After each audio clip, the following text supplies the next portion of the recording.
Right, welcome back to the resonant state, the state of your mind at this very space and time as we reconnect with the destruction of American culture through the the mockers, right? There's one type of demonic class of being the mockers, and that's what we see in the Epstein class.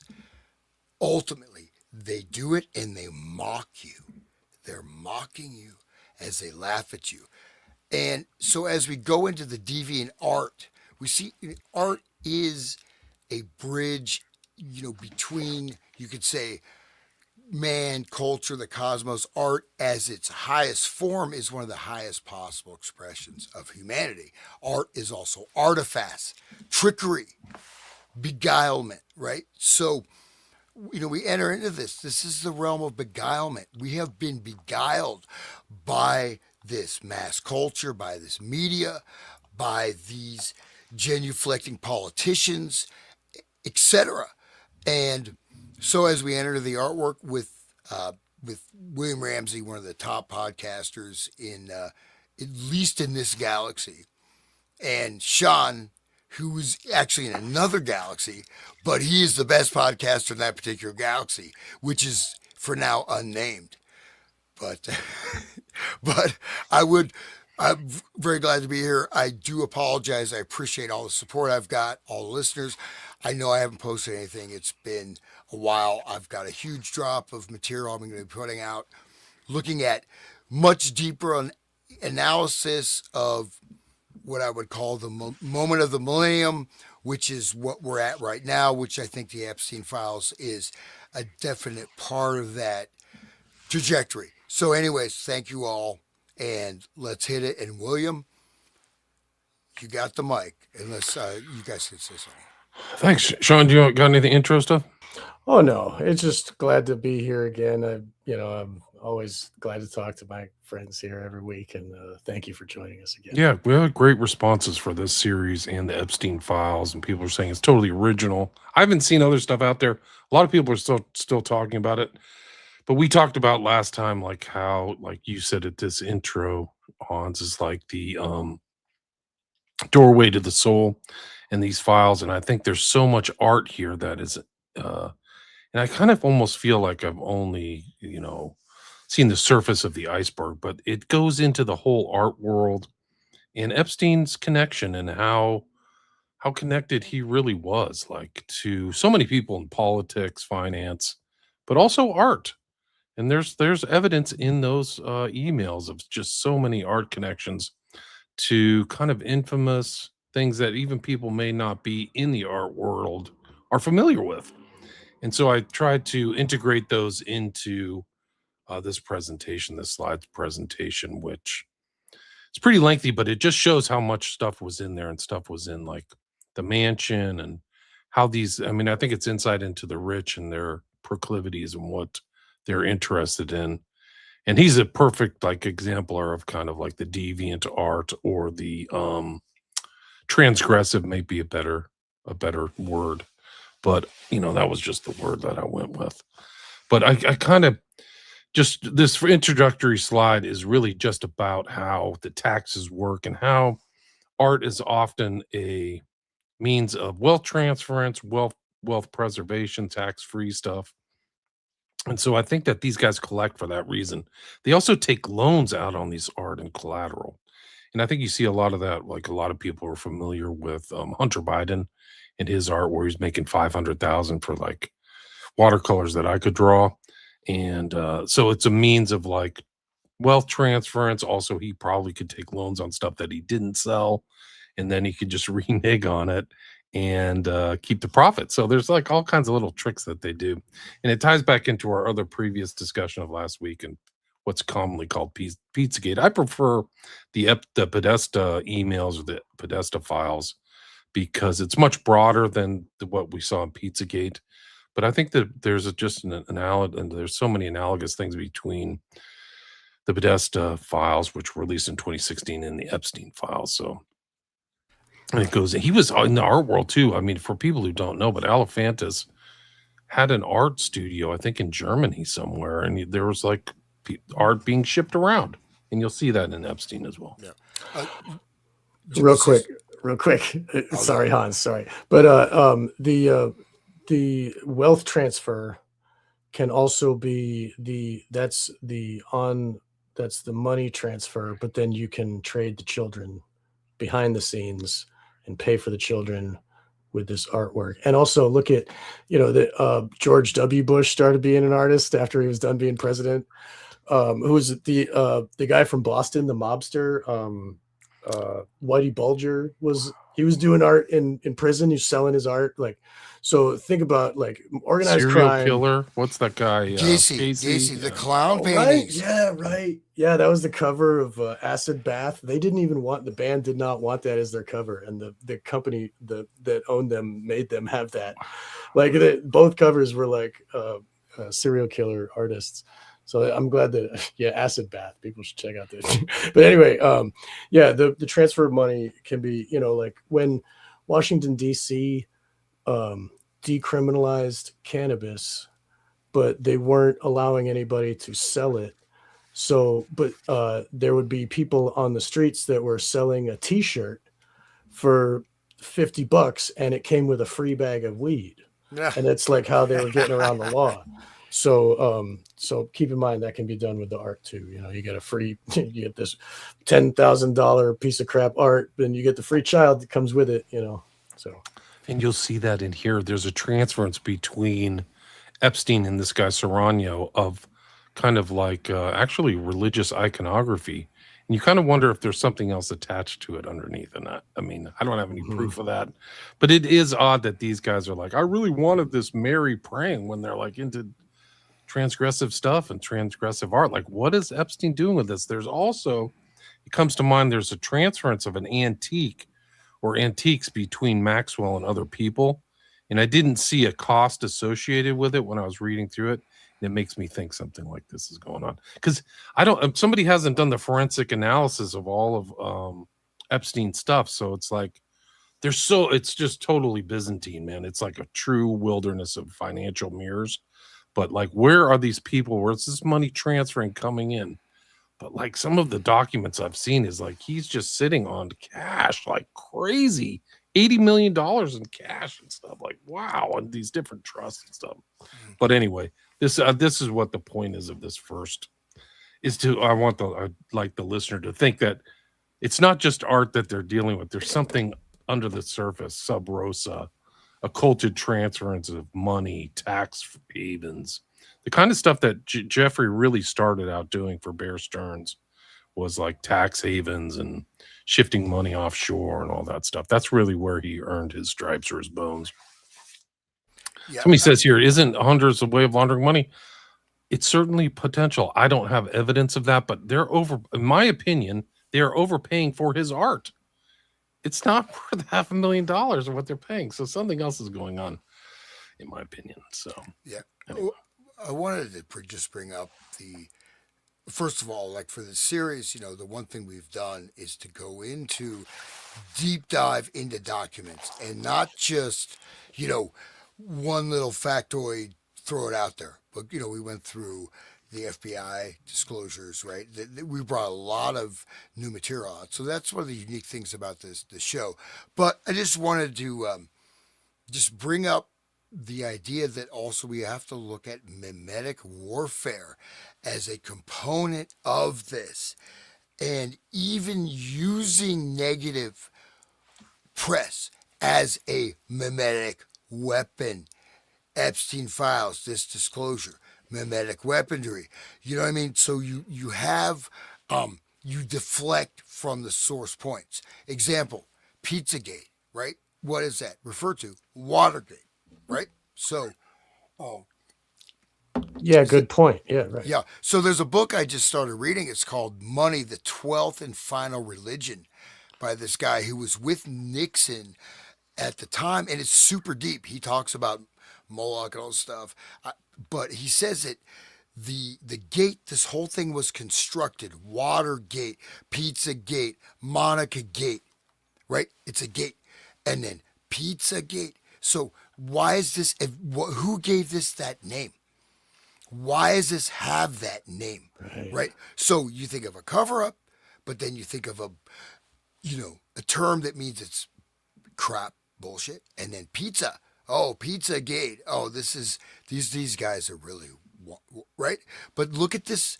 How do these names are part of mimetic warfare, and there's no reason why that name takes such a hold. So, anyways, as we go into this, just to keep that in mind, and that this stuff, these disclosures, one another part of mimetic or information warfare is just to you kind of spread the shock out so there's no comprehension. Oh, this revelation. Okay, change the channel. Next revelation.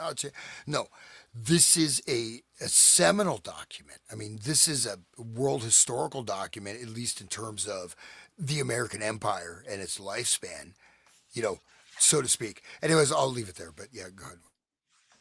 Oh, real quick, I learned I recorded with Fiona Barnett part two just the other day. I didn't put it out yet, but she mentioned that Alice, the actress there, Nicole Kidman, is connected to the art world of Australia. She's like in charge of the art of Australia. And even in the movie, she's like, I used to run an art gallery, but it went broke. And the guy's like, oh, I have some friends in the art game. Right. So I just want to bring up some Eyes Wide Shut in this conversation. Wow, it makes perfect sense because it ties in with the theme. One of our earliest shows on this was Eyes Wide Shut, and how much art is in the film. Right. It's almost like you're walking through an art gallery. Right. There's so much art in the background and heraldry, and we'll see that's in here. Like they're not. I mean, I hope they're not referencing Eyes Wide Shut in their motifs, but it's like the same wood paneling and golden frames and all this stuff. Like, wow, like was somebody with Epstein? And I'm realizing that Epstein was in the common culture as a kind of archetype or like of the mystery wealthy guy. He was in two shows. He was in one of like the CSI shows referenced, and they basically they had a file that said Epstein, Right. but It was didn't. X-Files, wasn't it? Was it X-Files? Oh, Yeah, and then the other CSI. one was okay. Sex and Gossip Girls. It was Gossip Girls, Okay. which takes place on the Upper East Side of Manhattan, where the mansion was, the mansion from hell, on 71st Street. And they actually literally filmed in front of there. And they had a sequence of a guy who was like an Epstein figure. So they're like a cult, like it's almost an occult presentation where the insiders would know what's going on. And they were sent an email to Jeff, like, hey, this is what happened on Gossip. And you could see, I mean, I think it was his address was address 9 on 71st Street, and you could see the 9 from his front doorstep. And 9 is the most satanic number, according to Anton LaVey. Right. You're muted, Hans. You're muted, Hans. Okay, you're not unmuted. To go back to art, though. So just put it in the context of, you have, like, say, the pre-Raphaelite paintings. You have such an amazing flowering of thousands of years of painting tradition to reach a level of real mastery, right? At the same time, what comes in? Surrealism, Dada, splatter.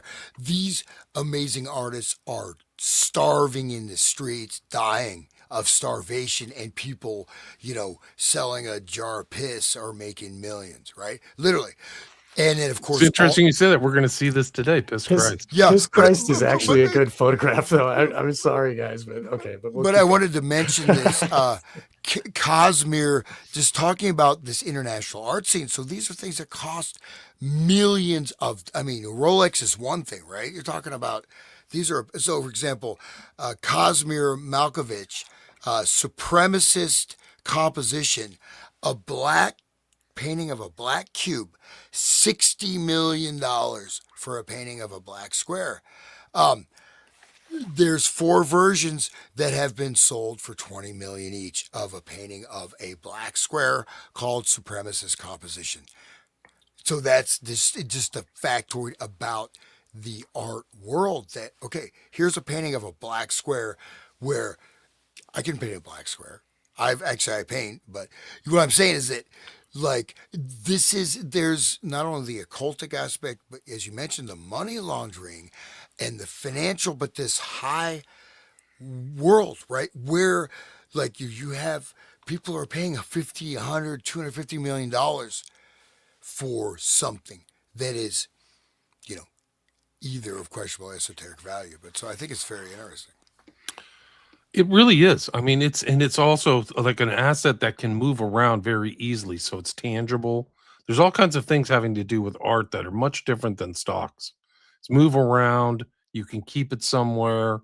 There's like super high-end guys and their whole job is to maintain art in like warehouses and safety and without dampness or anything like for these guys because they're so high value like you said.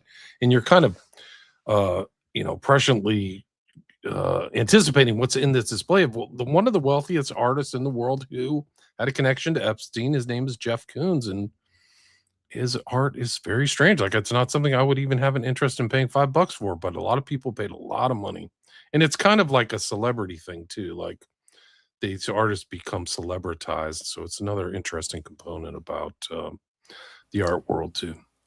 I'll say, I know, Sean, I'm going to dive in there, but the mockers, right? So essentially, these elites are pricing the artworks for themselves, right? And it's like one thing if you have a Rembrandt, right? You've got original Rembrandt. It's an original Rembrandt. These are amazing paintings, right? You go and see these things. These are, you know, they are transcendent objects, right? I did a show at the Columbus Art Museum, even though most of the art there is it's one of the worst art museums in North America, I would say. But that being said, there's still some good paintings. But the level of this, the craft, this is an inside joke, right? Who brought up, through the Frankfurt School influence and through this idea, this is originally anti-Nazi, then anti-communist. The avant-garde was promoted by the CIA. Jackson Pollock, right? I'm Jackson Pollock. Let's just get totally drunk, take a bunch of paint buckets and throw them on the canvas, and then do some crazed actions, and then let's sell this drunken splatterfest for hundreds of millions of dollars. This is a valuation, right? Picasso began it. There had to be a slow incline into that. And Picasso, he admitted himself, I can't paint like these guys. I can't paint like the masters. And, you know, so anyways, but this is an inside joke. It becomes a currency that they're trading. It's just that they have a much higher value, asset value cap that they can trade the stuff. And obviously they're trusting that the black square painting that I just bought for $80 million is not going to be worth $9.50 selling at the garage sale next door. So it is like a type of mockery. They're trading these assets in front of our eyes when they're not, of course they're real assets, but anyways. Yeah, yeah, we've found ourselves in the era where a banana taped to a wall is multiple thousands of dollars. So, I mean, really, but it's kind of the same as money. Money's only worth what we believe it to be, and all of the finance news and stuff convinces us again, like, oh yeah, it really is worth something, even though like it's just paper and it's just it costs like 8 cents to make $100 bill or whatever the hell, or like at $8 is what we pay. I forget. But anyway, it's utterly worthless. The only value is what our mind agrees to. And so when they get, a banana taped to a wall, somebody is going to sell that shit. It's like it's a good salesman can sell a ketchup popsicle to a woman in white gloves. You know what I'm saying? So really it's all about the illusion. Um, and I think that also another aspect of this is they like the dark shine, they like to rub our nose in it. And like you were saying before, Hans, about the mocking, it's like they can mock us and they can like apply all this money to it. And in that way, the money that they're applying is our slavery. It takes our slavery to create that money. And so it's it's like a proof of this much slavery. It's really, it's a weird thing to think about. I don't know, but just want to say that. Here, let's get into the thing. William, if you don't mind, Yeah, let's let's go. I 'cause mean, we've there's got so a lot many. of stuff There's to different artists. Like this is MJ Truth Ultra. This is like Harold Seward. oh yeah. There's redacted things in here. This is supposed to be like a chicken, but it's also like a man. So you'll see this kind of like deviant type stuff in relationship. I have to go find this in the files. There's also connections to the one of the original abuse victims who is an artist who makes kind of like Hieronymus Bosch paintings about her experience with the Epstein network. You're talking about Maria Farmer? Farmer, right? So Yeah, we shared her work before Right. on last episode. her she claims that her art was stolen and is on the island or somewhere or 66th Street, and so this is her work right here. Let me see if I can get this to work. But this is it. It's the one that's redacted in the background, I think. She claims Oh. that that's hers. So they're willing to steal art too. Like these people are freaking criminals, man. Just horrible stuff. And she told this, according to her, she told the New York Times that Edgar's interior known as the rape. So this is something like she turned Epstein on to. Farmer did. And the first series are kind of the sets that I all put together. The first ones are from the mansion. So this is 9th Street on 971st Street on the east side, Upper East Side of Manhattan, near Central Park. And this is what you see when you walk in, is this kind of weird wedding ghost holding onto a rope in the center of atrium. We did these And it's from got clouds around. It's coming down from the clouds on the rope. It almost, yeah, it's something It's like a weird like that. descending angel, whatever, right? No, And and it's this is you're seeing that these are ritual settings, okay, with specific types of iconography, right? Unless it's a set for a horror movie, you're living or people are coming into space. This is a ritualized setting. And it's a message for those in the know. They will be able to interpret the symbolic language. Remember, Right. we talked about that show. The first show I talked about art, symbolic language, symbolic meaning available only to the initiates. So what does that mean? What I'm looking at, it doesn't mean much to me, but you guys may know. Right. Just like in Eyes Wide Shut, when they walk into the party, Ziegler's house, he's got a statue of Psyche and Eros, and they're kissing, and like that. It means so much to the people that understand that myth, but to the regular person, it's just fancy statue, right? right. These all have meaning to him, some of which I'm aware of and some I don't. So this isn't casual, kind of like I like that and see it. It's because there's some type of method. We went through these two things. These were on his bookshelf there. This is the one about the girls. This is the Tomato Girls by this guy Loeb, Damian Loeb, Little Miss Pink Tomato. So he owned this. Actually, Pink tomato, dude. But Come on.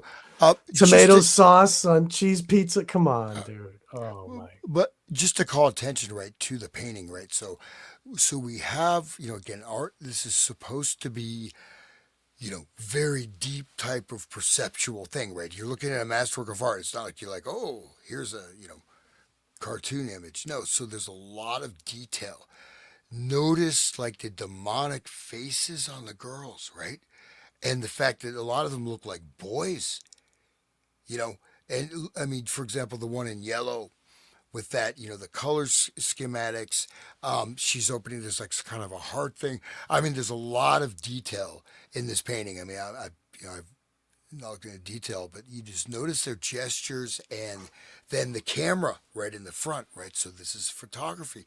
It's a type of a pageant.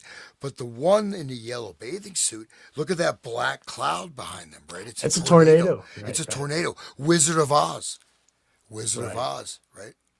And the spinning is one of the things that they do to make the victim change personality. When they spin them around, it's a dissociative trigger. And maybe these are all the littles that are inside whoever painted it, or maybe not. Well, maybe, but still, like the people that are multiples will have little children inside their head. The small versions of themselves that got broke off during all the abuses. So maybe that's related to that too. I mean, the Well, spinning of the uh, tornado. That's what Wizard of Oz, like that she was spun and then brought to another world. And so anyway, sorry, go ahead. no, notice their faces. They look like middle-aged women, right? They don't look like little kids. They look like they could be in their like the one in the white one. They could be in their 50s, late 40s, Right. hard 30s. So you see that like the adult head on the child body. So it could be either the head of the programmer or the head of the multiple. Who knows? Right. They're on display. There's lights on the stage. They're putting up for display. It's not even a suggestion. That's what's happening. So Right. that's what those lights are in front of them. So it's very odd in a lot of different ways. This guy, Damien Loeb, is close friends with artist Moby. But this Yeah. is sold for 40, 50,000. So like I wouldn't buy it, but that's what they said. Then there's this infamous picture of Bill Clinton that's literally in the mansion. You have to open the doorway to the security. And there he is in the blue dress wearing heels. And we talked about last time, like, did Trump have sexual relations with this dude? And sure seems like it. But this And is he's the sorry, but he's engaging the viewer. Like, here's looking at you, pointing right at the person looking at the painting, and the sure red is. shoes too. It's got red shoes. These are all in the White House. These are all in the Oval Office, I think. There's the one. It's the same artist. And there's one that people probably haven't seen, which is Obama in front of a freaking cauldron or an nganga or something like Yeah, this in a ritual tribal, setting. Yeah, he's African in a tribal circle. stuff. Yeah, Yeah. African tribal stuff. The artist's name is And Patrina Ryan Clyde. the thing with the George W. with the paper airplane, that's funny. I mean, that's It's pretty. all 9/11 stuff. Yeah, Yeah. right. Exactly. There's also this kind of strange picture. I have to find out the artist, but it's basically a zebra being peeled open. This is kind of one of the themes of like some of these deviant artists is like skeletons and things like that. Pictures of mosquitoes. These are all like you can see the EFT numbers. This is where like a lot of the darkness happens.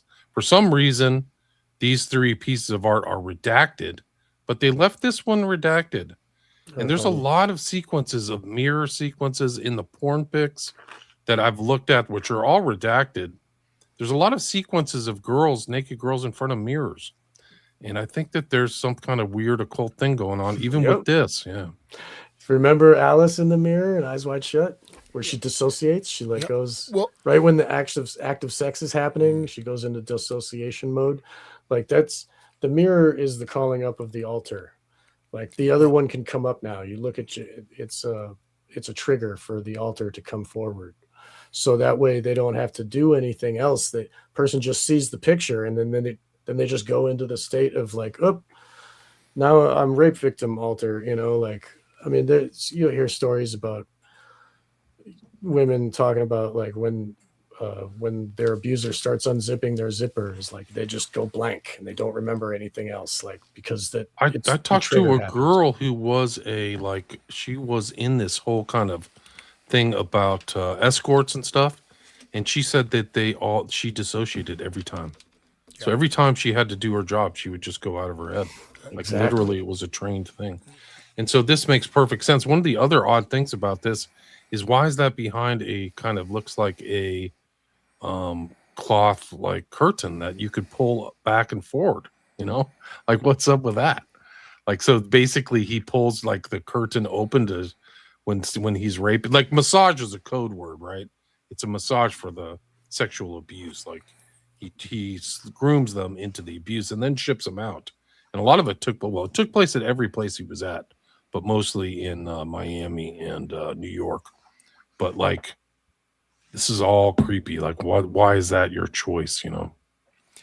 Well, I think what's interesting, just noting right in our journey through the house, so that what I did, last week, I looked at all the elements of art, the ritual element, art as a conditioning hypnotic mechanism.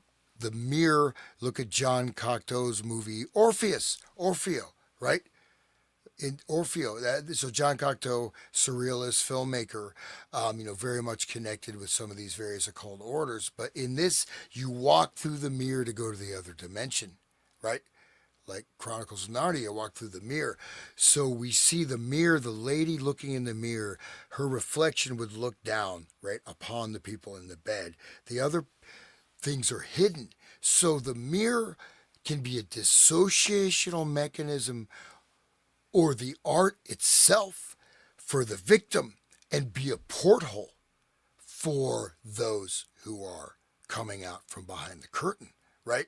So it's, you know what I mean? So these are some of the different functions of the art. And it's actually, it's really fascinating because it's a combination. This is like the ultimate situationist, whatever, art as reality thing you could think of. It's actually pretty cool in terms of just like academic analysis. Not cool what he was doing in his mansion, but I'm saying that we see the house, the art has transformed the house into a ritual space. It is like a museum, it is like a set, it is also, of course, a house, but the art itself creates this whole sort of synchronistic weight of all these things. But there's also the art as the effect of the mind controlled slave who has entered into the house of mirrors, right? Which is what these mockers have done to our world in a lot of ways, right? Or trying to do, right? So, Yeah, that it creates a space for the victim to totally dissociate easily because of all of these triggers around. Like, you know, uh, yeah. Anyway, please continue, William. It's just a lot of weird stuff. Like I mean, if you walked into this like from like a lower class, lower middle class background, you'd just be like flabbergasted. Like I mean, God only knows what's behind these redacted pictures, but although this would be very disorienting. Like, whoa, what the heck is going on? So the psychological impact or the ritual impact, I think, would be immense. Right. Like, think about the 12-year-old girl that just got invited there by her friend from school who's like, "Oh, I want $200." And she goes upstairs for the first time and she sees all this stuff, you know?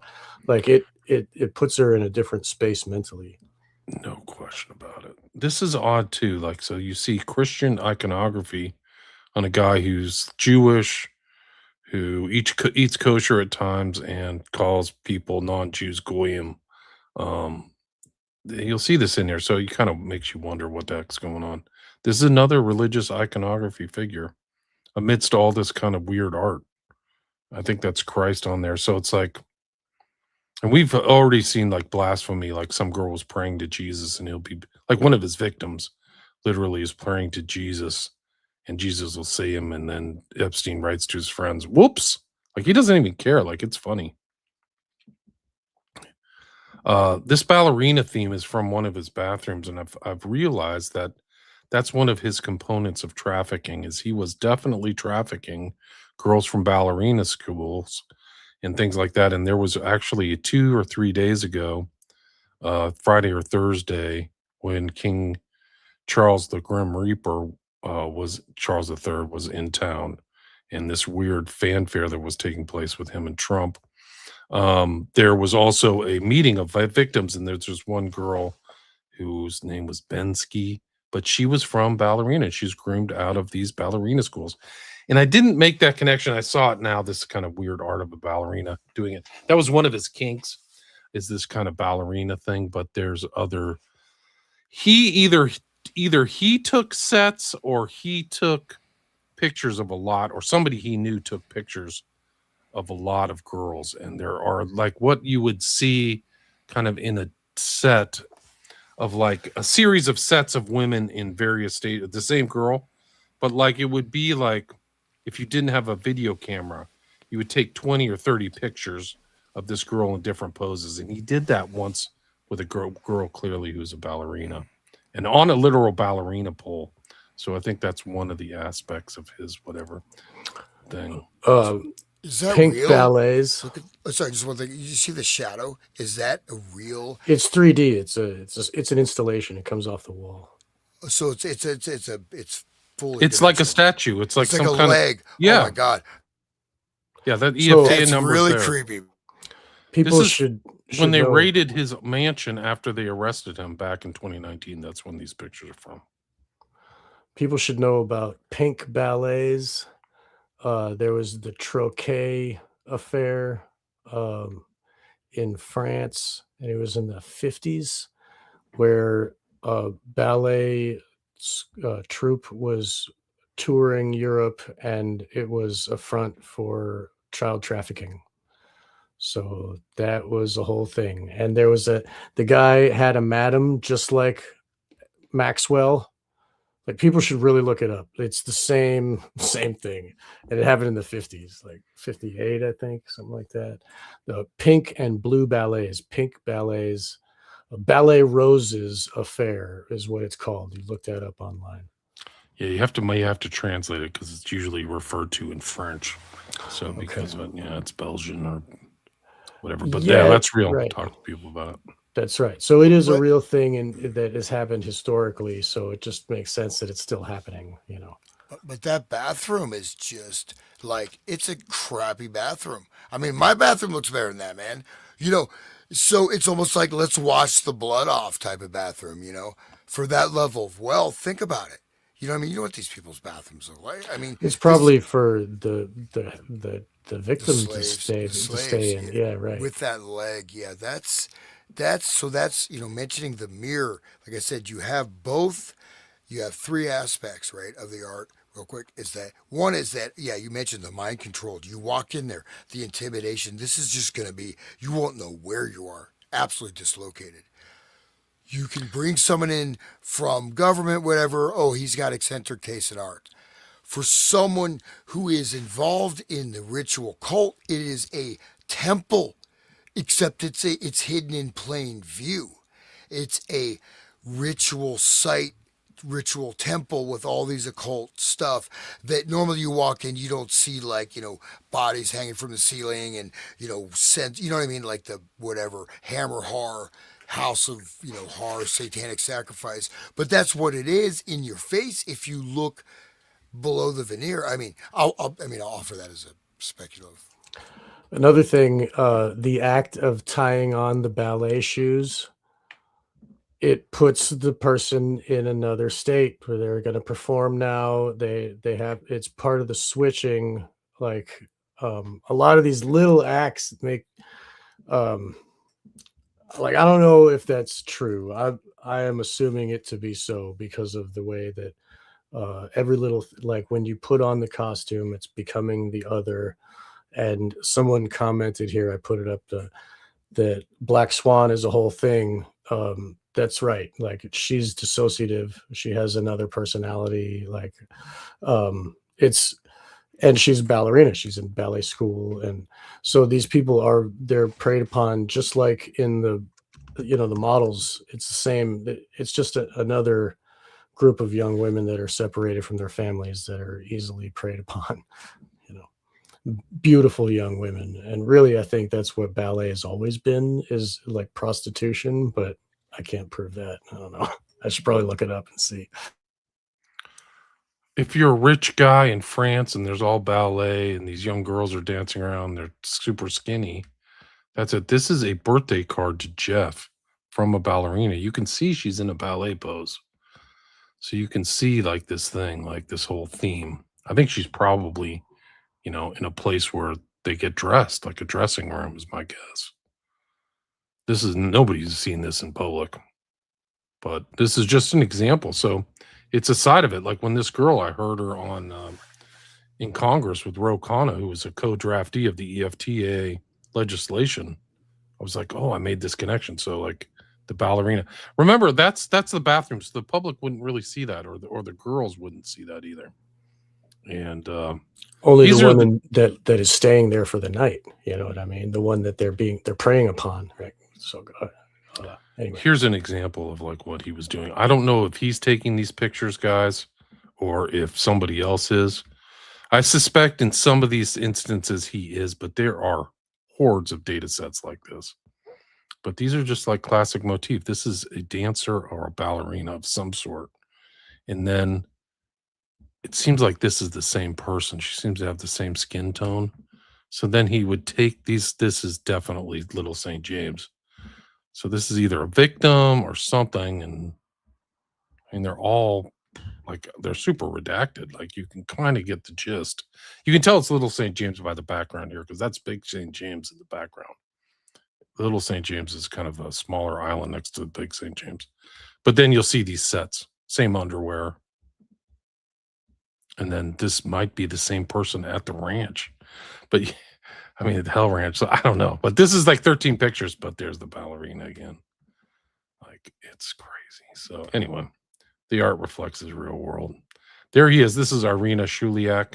This is his. But I think the tell here is Jeff, the egotist, really sees himself as a mastermind.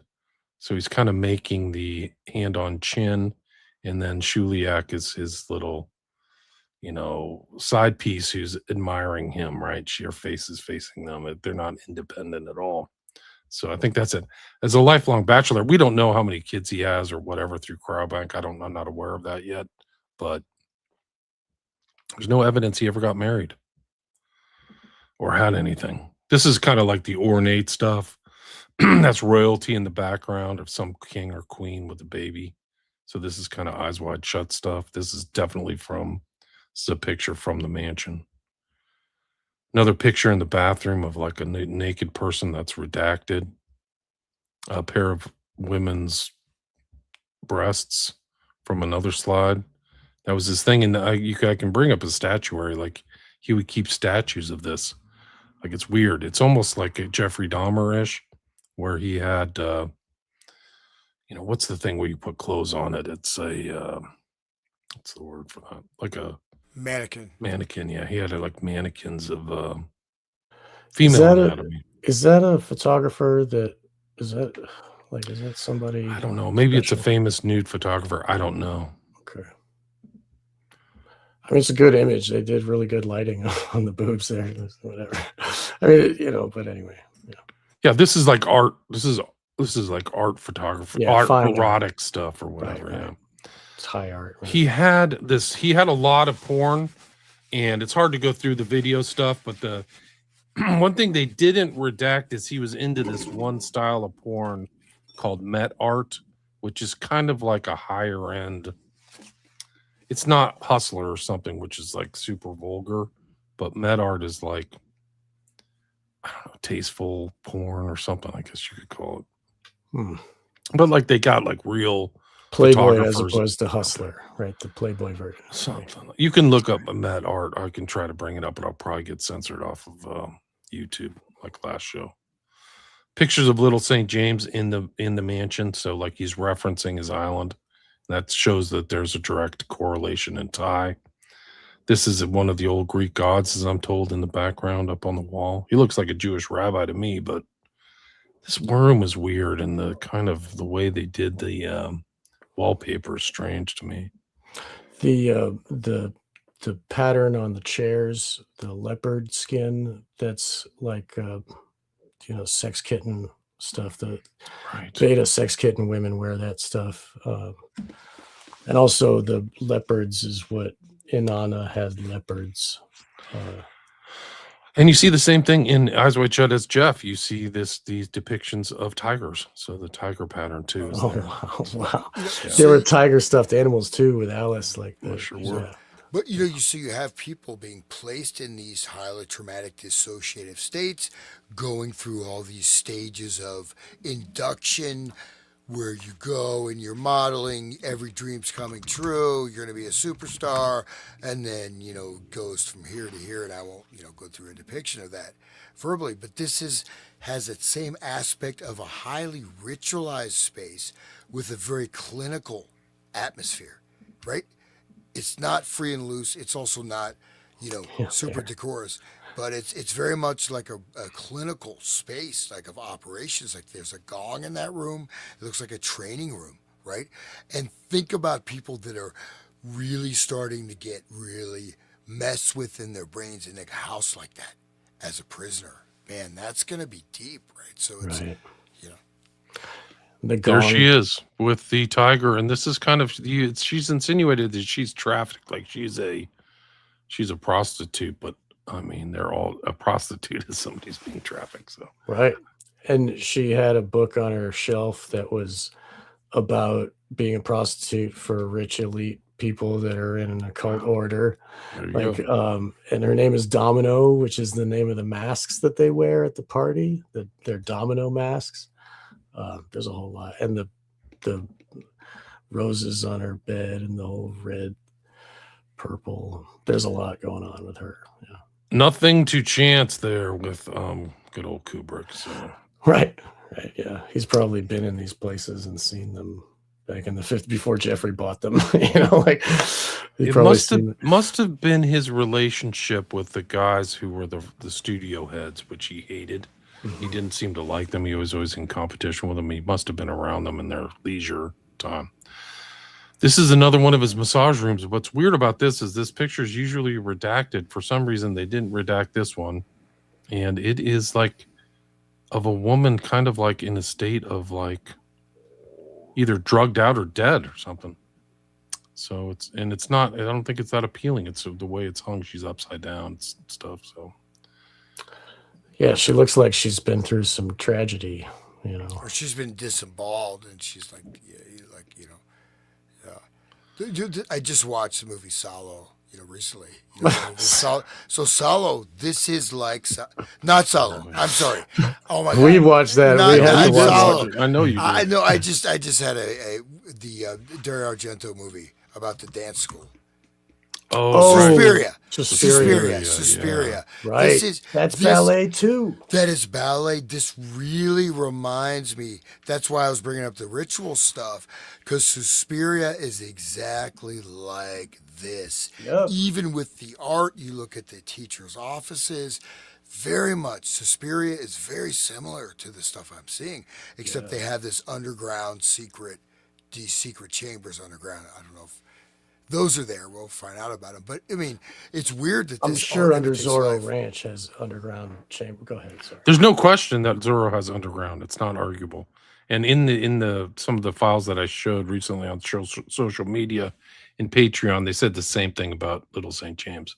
Like the blueprints for the place said underground things, which you'd never know from a topical observation. Like, whoa, they really have something underground there. This is like their coded words, but like even this picture's coded with the like tiger and the tiger pigs or whatever that he's gonna eat. Like, whoa, what's going on? Anyway, I have to figure out this artist. I don't know who this is.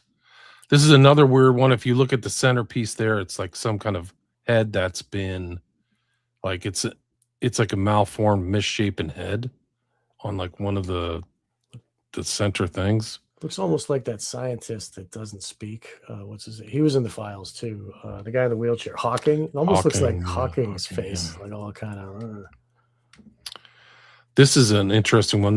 We'll get into this in detail. This is called Coming of Age.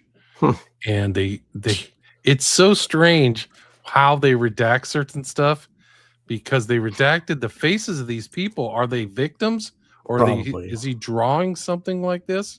But I'll show this in greater detail. What they didn't show is that the little kid has a chubby. Like they didn't redact that. Geez. Like, okay, whatever. Chubby. That's fine. I haven't heard that in a long time. Oh, I can probably use more vivid terms. No, it's all. We're on YouTube. You're doing fine. Here's another one. This is naked girls on inner tubes. I don't know. I have to find out some of these artists who are in here. Zorro Ranch. This is this isn't art, but this was something that they found on his chalkboard. But it like refers to power and deception, and somebody's taking this apart. POE, purity of essence, right? Yeah. Yeah, political plants. No, I was just from Molly meth or something. I was just saying from the Kubrick movie there with like the Ripper, the guy, the code for the nuclear like POE. It was like all scribbles and all like in his notebook. Anyway, sorry. More kind of leg focus, like he had these girls in frames and stuff. I need to look into this other guy. This guy was associated with Brunel, but his name was He had a girl named Helen Hogberg, but his name was, this is Patricia Chibran from France. This is like something that shows up in my stuff. But his name was David Hamilton. He had his own scandal, his own pedo scandal associated with Brunel. And this is a list of a lot of the people who he had in his stuff. Alvarez, coming of age. Petrini, we mentioned. Loeb, we mentioned. There's a femme fatale. Girl reclining on a lion. So French erotic stuff was in there. Anybody want to take a guess who this guy is? That is Auguste Rodin. So that's the guy from the statuaries. Most famous one is the Thinker. But this is interesting. Anybody feel like reading this? I got it. It's fine. This is to Jeffrey. Sent the subject, Musée Rodin, Gates of Hell. I spoke to a gentleman today from the Museum Rodin regarding the Gates of Hell. The museum really wants its pieces to be exhibited publicly. So if purchased, placed in a museum for all to see. If a piece is purchased for private use, it becomes complicated. The man wanted to know if you had anything to do with the person in Geneva who was also recently asked for the price, has interest in the Gates of Hell. I requested this gentleman please give me a price, and he said he can only give me an idea of a price as it is up to the board of trustees. They give the final price. You must send a written letter to the director of the board for this. It's a process. But finally, he gave me the idea of a price as 22 to 25 million euros. The man said he had received my email as well and would respond back with a synopsis of this information. I have yet to receive it. I sent another email to him. M. Avare. Right, so that's the Gates of Hell.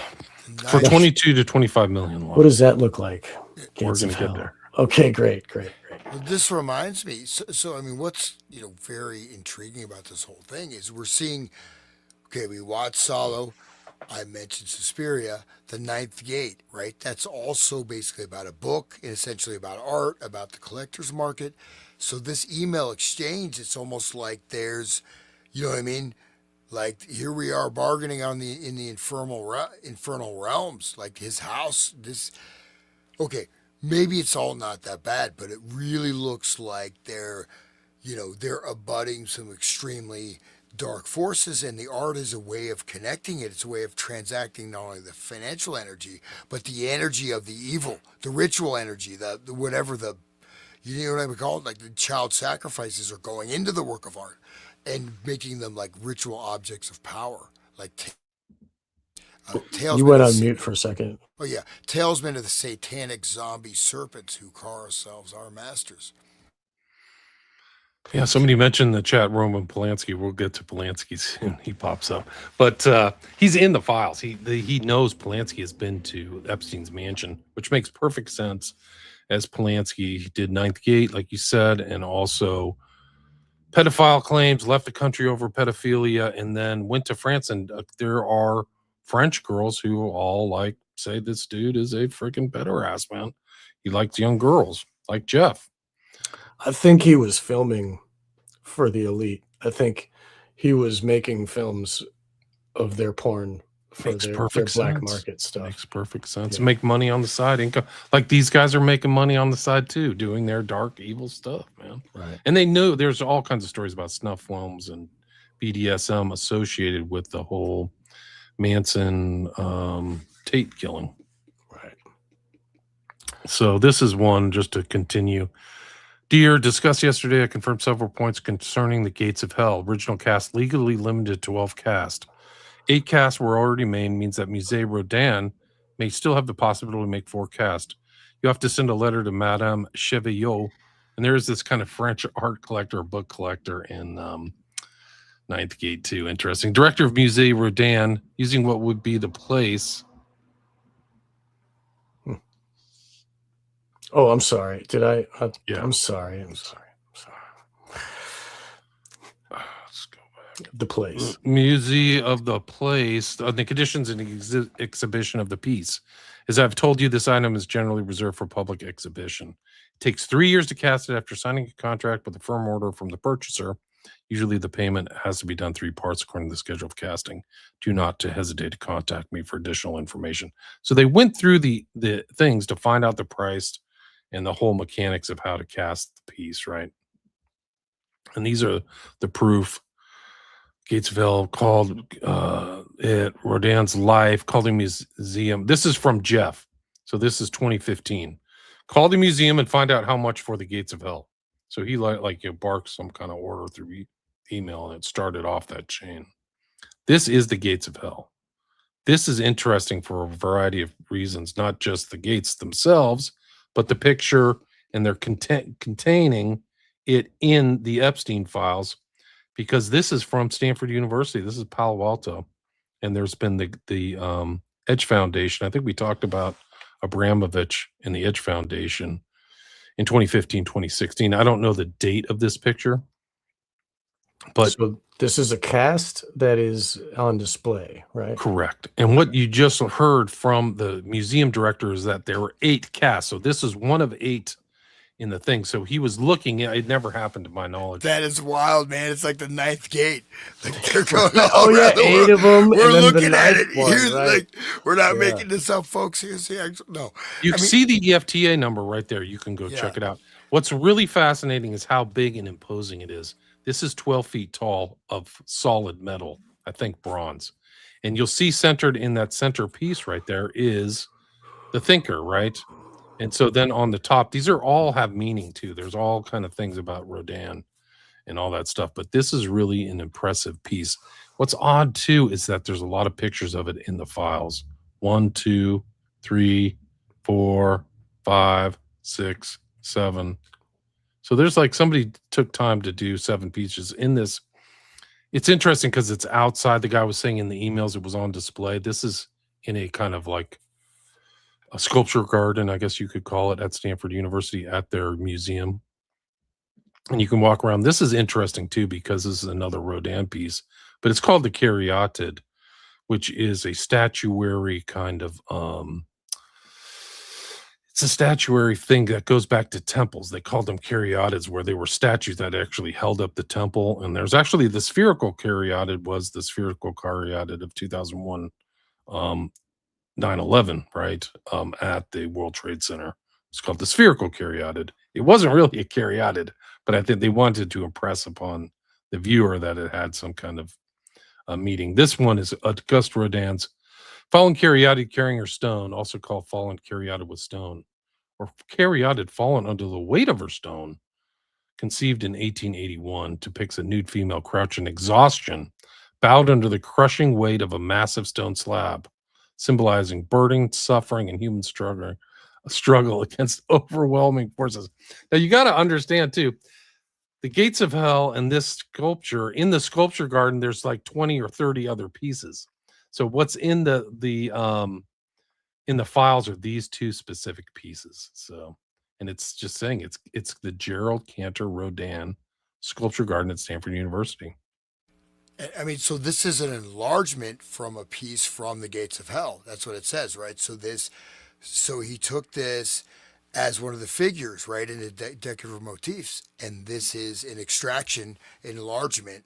So if you have all these figures from that in a garden, that is, if this has whatever type of ritual or energetic significance within this thing, and you have these huge enlargements of it in the garden, and there's 8 gates. Where's the ninth? Jeffrey's trying to buy the 9th gate, man.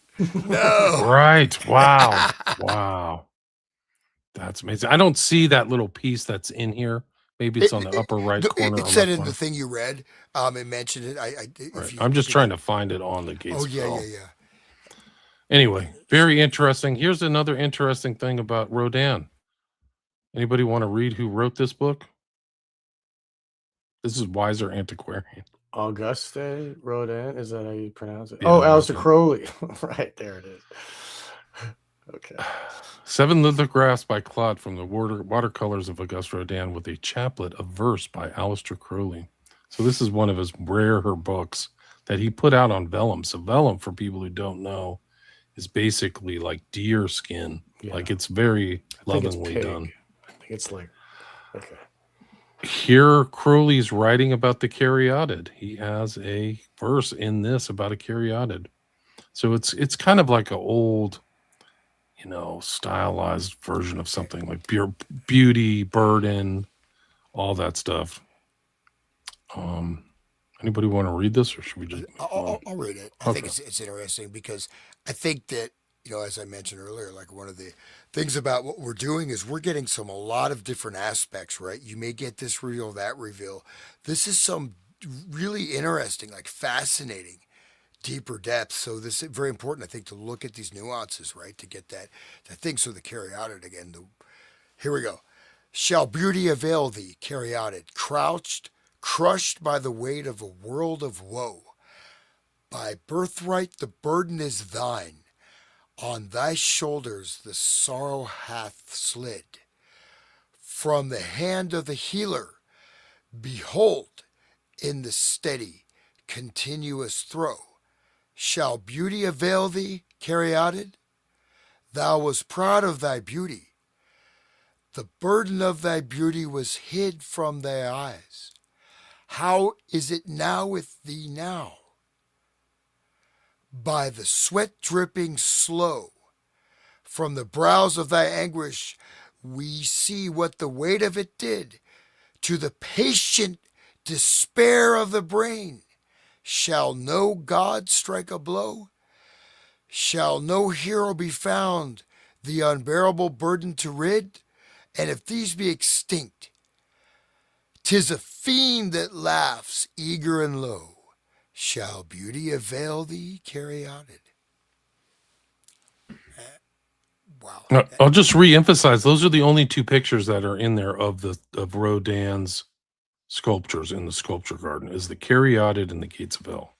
That's it. That's all he was interested. The other ones are boring. They're like, statues of guys or artists or something like that. So, and people in the chat are like, satanic pedophile. Crowley was literally a satanic pedophile, guys. Right. This is what he wrote about Rodin. Anybody want to read that?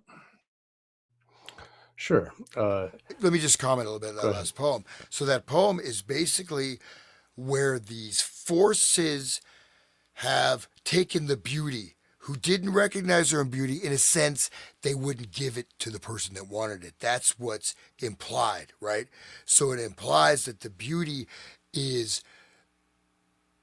in a certain way, you could say it's divine, right? The beauty is given from God, but the person doesn't recognize it. They're being exploited and they're being crushed, and their brain, it says, literally talking about mind control, brain function, and then shall thy beauty avail thee now?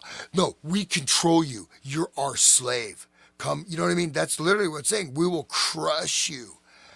And we will take that divine beauty that exists in your soul and your physical whatever, and even that won't help you. And the fiend, right? So this is that. It's straight up Epstein, man, stuff. He's actually at least a decent poet. I did not know that Crowley was at least. This book, the genesis of this book, took place while Crowley was in Paris in the 1920s, and hanging out with the glitterati of the time, I guess you could say, wealthy people like is it Josephine Pierce, supposedly, and Right. others, among Barbara others, Bush's mom, right? Harris, these other authors. He was seen by Hemingway and just other artists and people. He was around. He was always Crowley. For people who don't know, he really wanted to be a famous writer and poet. He never really broke out of kind of the third or second string, but he was, his output was just astonishing. And this is one of the one of the evidences of one of his lesser known works that's in there. And I think that somebody has a private portrait of those 2 together somewhere, picture of Crowley. And there's a lot of art about Crowley that is not in public. Yeah, you can't find evidence of it. You can hear that it's there, like He supposedly Crowley made a picture or painted a picture of Aldous Huxley of all things. It's in a private collection. So this is just another example. If somebody wants to read that too. It's probably a chubby in that picture. That's probably why we see it. Well, this is a panegyric, right? He's basically worshiping Rodin as a god man. You know, it's like you are the great titan of all arts. So this is a panegyric, right? The name of the and these are kind of like traditional forms, like a Greek form of poetry. It's praising Rodin. I mean, you can read it. It may be interesting, but Here is a man for all the world to see. His work stands shaming nature, clutched, combined, in the soul still center of a master mind. The Egyptian force, the Greek simplicity, the Celtic subtlety, through suffering free, the calm great courage of new art refined, in nervous majesty indwells behind the beauty of each radiant harmony.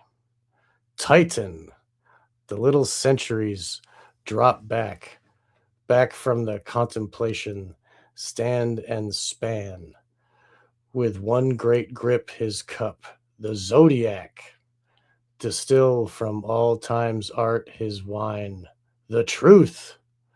Drink, drink the mighty health and age's youth. Salute Auguste Rodin. Here is a man. There you go. That's what the book looks like. There's like little watercolors of women, but you can buy it. It's done in 1907. Maybe I have my timing right. Maybe it was before that time. I'll have to go back. My Crowley's a bit rusty. it reminds me of that Life cereal. This is for maybe the older people. Mikey likes it. You know, and so Mikey, the Life cereal was a cereal, and then he ended up dying of an overdose from some candy. But Crowley likes it, so I mean, he really likes Rodin, right? I mean, Yeah. he's saying he's like a god. You know, he's saying he's controlling these forces of nature. And by the way, the word nervous there doesn't mean our modern usage of nervous as fidgety. It means like the whole power of the nervous system, like just awakening like elemental forces of experience, right? It doesn't mean like he's stressed out. That's just wanted to clarify that. This is super interesting. This is the Massacre of the Innocents. It's not by Rubens. I had it wrong. It's a different artist, but it's the depiction from Matthew of one of the slaughters of all the children under 2 in Bethlehem. And this is something like that. Unlike the Gates of Hell, which Epstein didn't acquire, he did acquire a 9x9 this, and he put it right in the entryway into the Zorro Ranch, Hell Ranch. So, like, imagine walking into this and knowing what it is. Like, maybe somebody outside of Zorro Ranch didn't know, but this is literally about slaughtering like children in reference to Christianity. And it's not Rubens, but it is called The Master of the Innocents. Anybody want to read this? This is the sequence of what references this art. I'll take it. The Magi visit the Messiah. After Jesus was born in Bethlehem in Judea during the time of King Herod, Magi from the east came to Jerusalem and asked, "Where is the one who has been born King of the Jews? We saw his star when it rose and have come to worship him." When King Herod heard this, he was disturbed, and all Jerusalem with him. When he had called together all the people's chief priests and teachers of the law, and asked them where the Messiah was to be born. "In Bethlehem in Judea," they replied, "for this is what the prophet has written. But you, Bethlehem, in the land of Judah,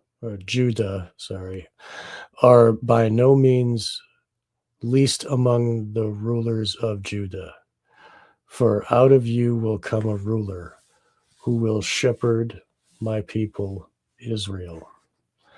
Then Herod called the Magi secretly and found out from them the exact time the star had appeared.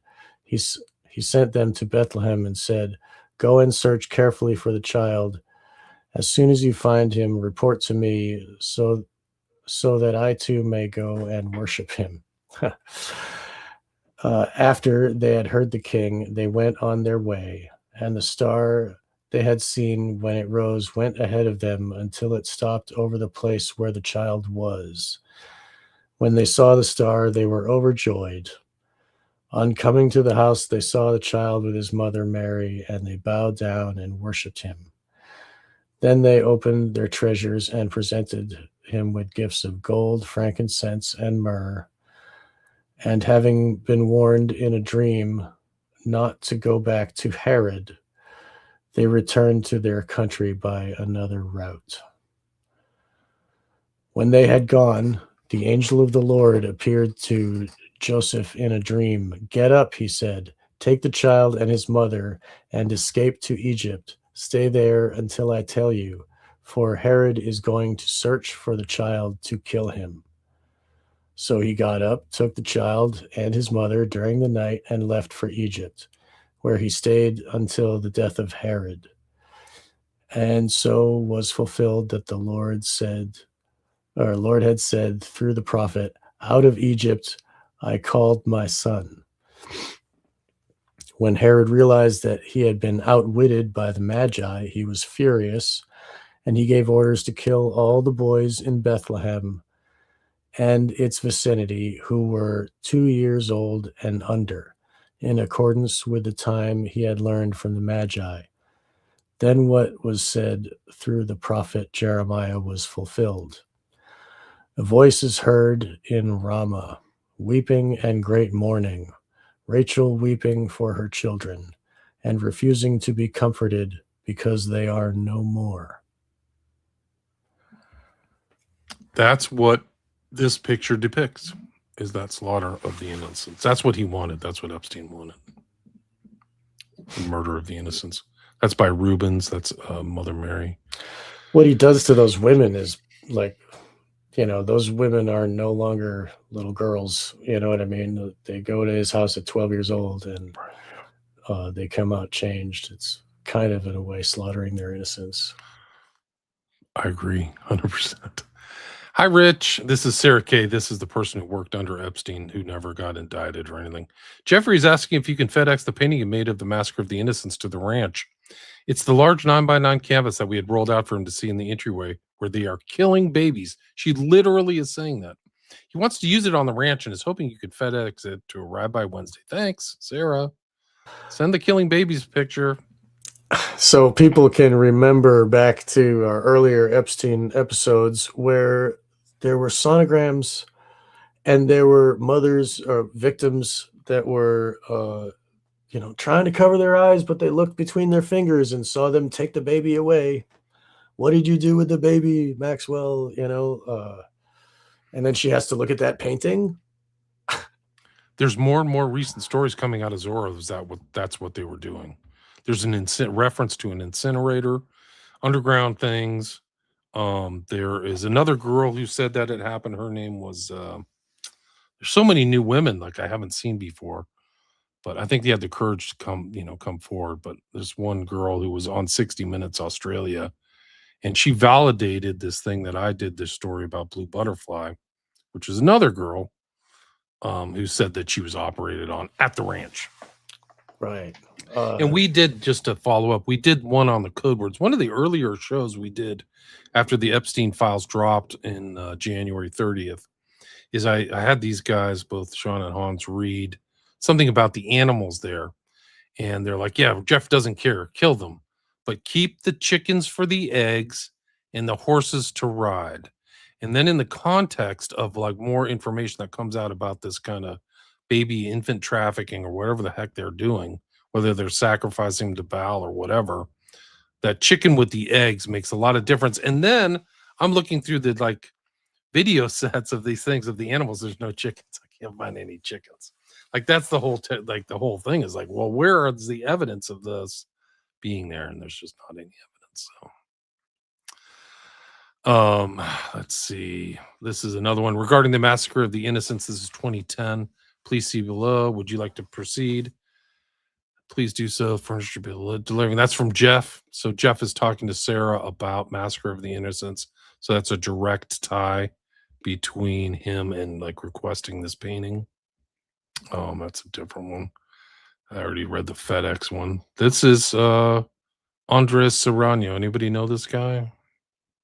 We're moving on from Massacre of the Innocents. That's what's her she had a TV show for a while. What's her name? She had Epstein's rant. God, I can't talk for some reason. Jeez. Ellen DeGenerate. There we go. That's who that is. She knows him? No. I'm just saying I think that's what it is, right? Isn't that? Oh no, that's Andy Dick, right? No, that's Andre Serrano. Okay. Andre Serrano. I'm just making a joke. Okay. Sorry, that's right. This is he's done the artwork for this Metallica and also this other one, Reload. So Load and Reload. This is Blood and Urine. So this, I would say, is transgressive or deviant art. And then Piss Christ. That's what he did. This is the one you like the artwork, the photography for. Yeah, the lighting is really, if you don't know, it's piss. It's the problem is you put it in the name, but really the lighting is really good. And if you actually know about Christian, like esoteric Christianity, there's a lot of mushroom, fly agaric mushroom stuff, and people would drink their urine to get more high from the mushroom. And I wonder if that was related to, that's why, because Hans's old friend Jan Irvin did a thing about that a long time ago, about how there's a lot of crossing of the symbolism between Jesus and like he would sit by the fountain and he said, you could drink that water, but this water will get you places. And so like as if he was some shaman that eats the mushrooms and then lets people drink his urine and then they get high, but that is, I'm just speculating, I guess, but really the lighting is really good. The color is beautiful. I like it, but the fact that people don't like it because it's sacrilegious. Yes, it's submerging him in urine. It's not the only one. He's done the Pieta in the same way and all this stuff. Like he's very sacrilegious. This is it. This is one of his presentations. But we were talking earlier about exchanging antiques. This is something that he and Epstein exchanged. For some reason, Serrano wanted this. And so it's some kind of woman praying, looking up at the sky that Jeff sent to him. And, the code words and other things, you just don't know. It's like, right. Is this something they traded for value or some other thing? But it's there. And there he is right there, the artist, the Madonna, the last known portrait of Jeffrey Epstein. This is actually from 2022. And that's the last portrait, the last picture of Jeff. So this is from 2019, mid-2019. And they had some kind of arrangement, like art for a portrait. And I think that Serrano was supposed to paint Epstein, but he didn't. This is what was left. So that's what Epstein, in whatever lighting and whatever it was, this is what the Epstein looked like before he was murdered, in my opinion. I think the facts showed out that he's murdered at the Metropolitan Correctional Center. So notice the fact his eyes are just black. Yeah, there's no pupils, perfect, straight black, and he's wearing black, right? Yeah, so it's hard to light eyes like that. You got to have, but they left it dark on purpose. Like he didn't try to light his eyes at all. Or he wanted it dark. I'm sure. Yeah, he titled the very interesting, infamous. So very much, it's a great. It's tough to make a portrait photograph interesting. It's just a face, and look at all the color he's put in there and all the, the lighting. And I don't know. He's a good photographer. I'm sorry, guys. I'm sorry. It's not the only person that Serrano's worked for. He did a Trump expose that he says he has a strong stomach, and that portrait is a picture that Serrano took of Trump. So there's a connection between this artist that it's not really known in the public, between Trump, Epstein, and Serrano. They're like a little incestuous group. It's funny if you look at the way the face is, and the way that the camera lens kind of makes his face blown up big, and his face is kind of jutting at the camera, and his necktie is like making his neck real small. So it's almost like the photographer is saying, look at this guy with this big head, right? Like a big head, literally. And then they got ego right there. Like, I think he's like, he might be saying something with it. Oh, I just think like with Epstein, he's got dark eyes. Like he's saying something about the person in this.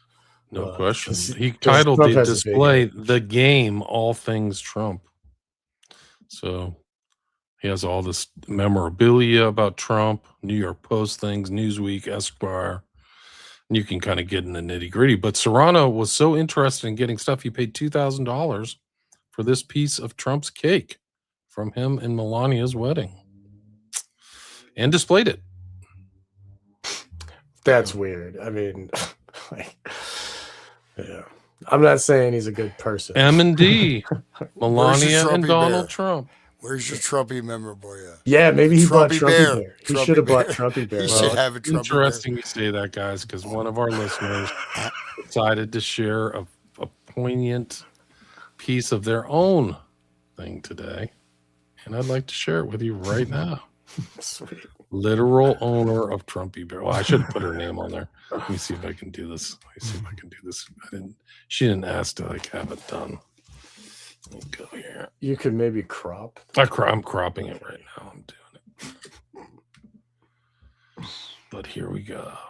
I wonder if that cake She's is probably still good. listening. If you think it's okay to put it out there, let us know. I wonder if that cake still tastes good. Doubt it. Can you imagine? Like, how old is it? 20 years? Yeah, but it's Trump's cake. I'll eat it 1,000 years old. Yeah. Oh my God, no. There it is. With the flag, the thumbs up. Yeah. There's Trumpy Bear, kids. That's great. It's That's real. on a Japanese So cup. anybody has another Trumpy Bear, please take a picture of it and send it in. Email. The best way to contact me is not to put stuff in a thread. William Ramsey Investigates at gmail.com or protonmail.com. So anyway, the direct connections between Serrano and both Epstein, and this is a picture Serrano took. Look at his big What does head. he call it? He calls it Donald Trump 2004. My God, he looks like a friggin' alien, dude. Like, where's his saucer? I mean, or some kind of like a reptilian. I mean, he doesn't look human.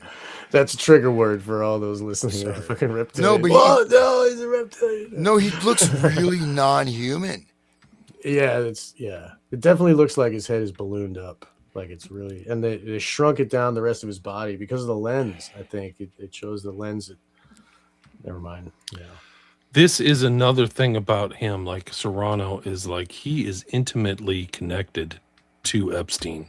There's absolutely no question about it. And they're sending emails to each other all the time for like a span of like 10 years. And it's really something else to just see their back and forth, because Serrano's asking, come down to the studio, come see my stuff. I'm doing a show called like Sacred Shadows, Sacramento. He did one called Torture, torture in Ireland. And he's like, oh yeah, I'm going to go off here and blah, blah, blah. And can you send me, I'm stuck in Cuba. Can you send me $6,000 and I'll pay you when I get back? So like he's asking Jeff for money. It's really like, this is just a whole thing. Leslie Groff between Serrano, Reed, Jeffrey Epstein, 2018. So fairly recently up into his thing. But if you realize this is just like coming to see Jeffrey at 9 East, 71st Street, between Fifth Avenue, famous Fifth Avenue, Madison. And like, these are all back and forth. But some of them are like, Here's the statue of Madonna. Jeffrey would like Jojo and Leah to take the statue of Madonna to Andre Serrano at the below address and just request it tomorrow. So that was the statue that I showed earlier. But The woman looking up at right, correct. Like in the prayer thing. Like, what are these guys doing with this? They're talking. It's Serrano has assistants. Some of these are redacted, but these are directly to Jeff and Serrano back and forth. Dear Jeffrey, hope all is well. Any chance you could arrange for us to meet the Pope? Best, Andres. Epstein back to Andres. The list is now full. I'll ask. Thank you. This is 2015. Jeffrey to Andres. I saw your photos this evening at the Grand Palais Paris. Nice. So he's sending that Serrano. Like, these are all like incredible. Like, just like I want to send you 3 of my books today. Is there anybody at the house to receive them? So he's sending it over. Dear Jeffrey, thank you for a most enjoyable time and house tour. I'm thinking of your monumental staircase and something of mine that would make sense and look spectacular. I'm sending you 6 signature pieces. These are Serrano classics, all bodily fluids. 2 of these, Semen and Blood and the Piss Picture, were used by Metallica as album covers for Load and Reload because Metallica admired them so much. I suggest we pick 3 of the following images and make a unique installation on the 3 walls, filling each wall completely. Not only will they look amazing, you'll have something worthy of a museum. All the best, Andres, 2012. So those pictures we saw of that girl hanging at the center, it sounds like he was going to put some art in there. Maybe he did. I don't know. Those pictures were contemporary with the arrest of Jeff, so I'd say no. And then he includes it, so of course the attachments are not attached. 2 at your house. I want to see your house. What time tomorrow? There's other things here. I'm leaving for Cuba. Any word on Raul? Raul is Fidel Castro's brother. Right. So he's trying to see Raul Castro. Yeah. He was the leader for a while. He's with Mr. Black. Thank you for Mr. Black. I've given a thought to what to do to your dining room. I propose the following 6 portraits for the room. Each print will measure approximately 65 to 65 inches with a frame. I offer you the pieces, including production, for $100,000. That is 50%. He's given a bargain, by the way. This is 50% less than the gallery price. I think it will look amazing and provocative. I also may want to change the color room. So, like, he's decorating Epstein stuff. So he's not even. These are closed. There they are. They're all redacted, but it's just like these guys are back and forth all the time. Here he is, Serrano. God, he trusted. I think he liked this old religious iconography. It's weird. There's the piss Christ. Happy New Year to Jeff. That's 2013. Jeff, and this is from, you can see the EFTA number at the bottom right. So Andres sent him a Happy New Year card. Decide on the images. I don't know if any of this ever came to, fruition. And if you remember, this was all in the news. This whole Piss Christ thing was all over the Catholic League, and the guy got tons of free advertising. Hi, Jeffrey. I'll be having an opening this Thursday. If you're in town, a Catholic league will be there protesting! ! So Jeff doesn't say anything bad. He's like, I'll be in the Caribbean. See you when I return. There was a comment, I put it on the screen earlier. I've looked through hundreds of Serrano's work. It's actually much darker. Lots of dead bodies and torture. Wow. Well, I'm not surprised. Thank you, you favorite uncle.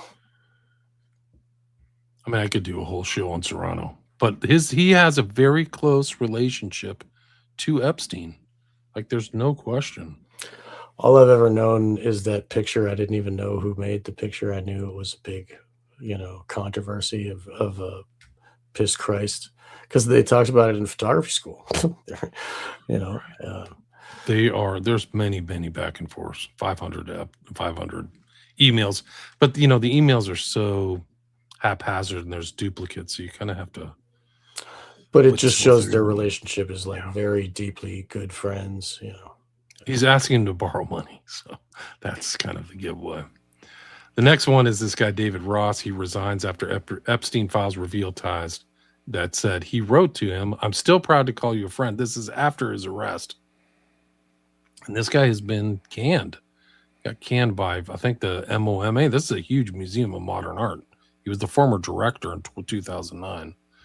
But like their relationship's interesting. There's interesting articles.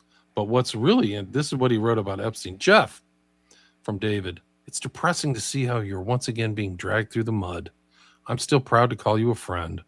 I know you're strong, but still, hope we can catch up sometime soon. David A. Ross." And then like all the stuff goes in, but and it says sad, forward sad.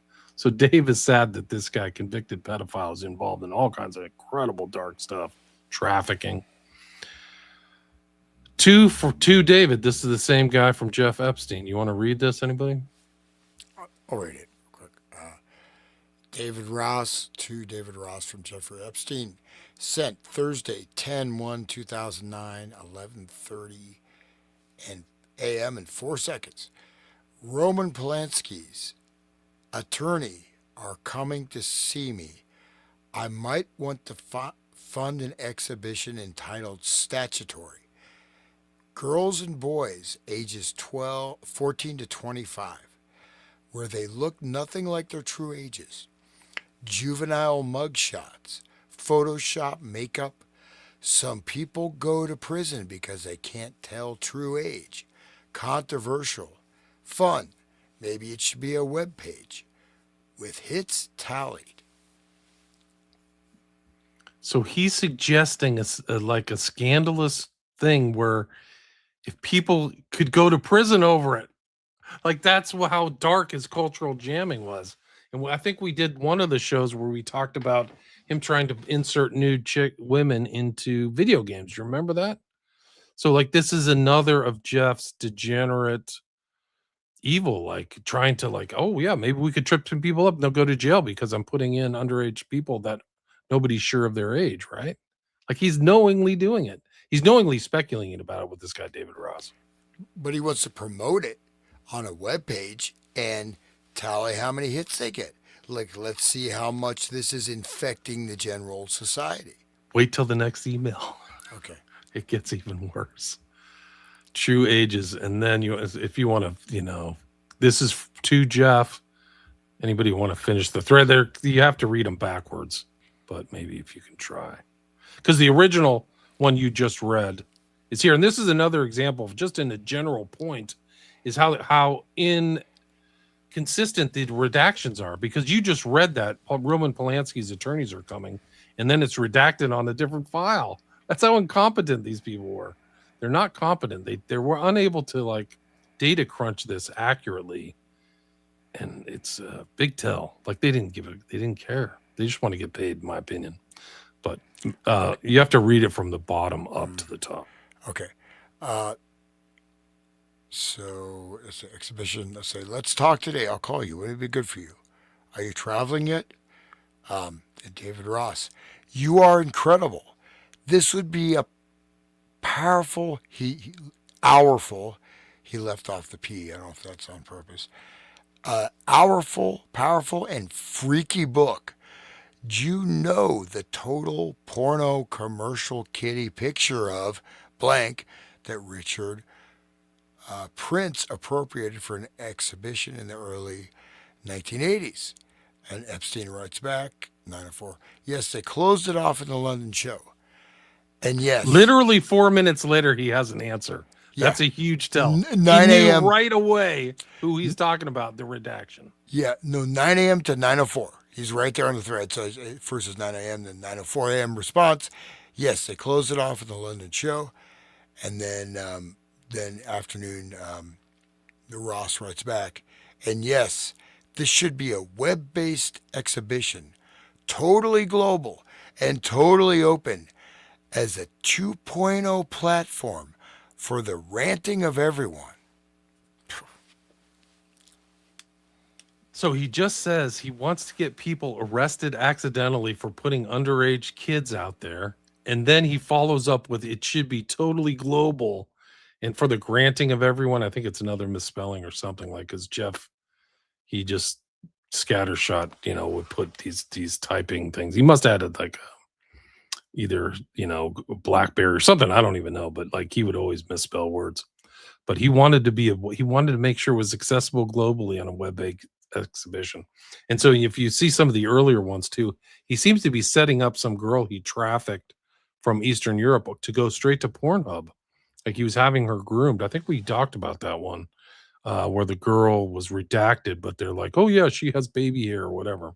So you see this thing of Jeff, he's literally trying to corrupt as many people as possible. He's a complete monster and a complete piece of you know what.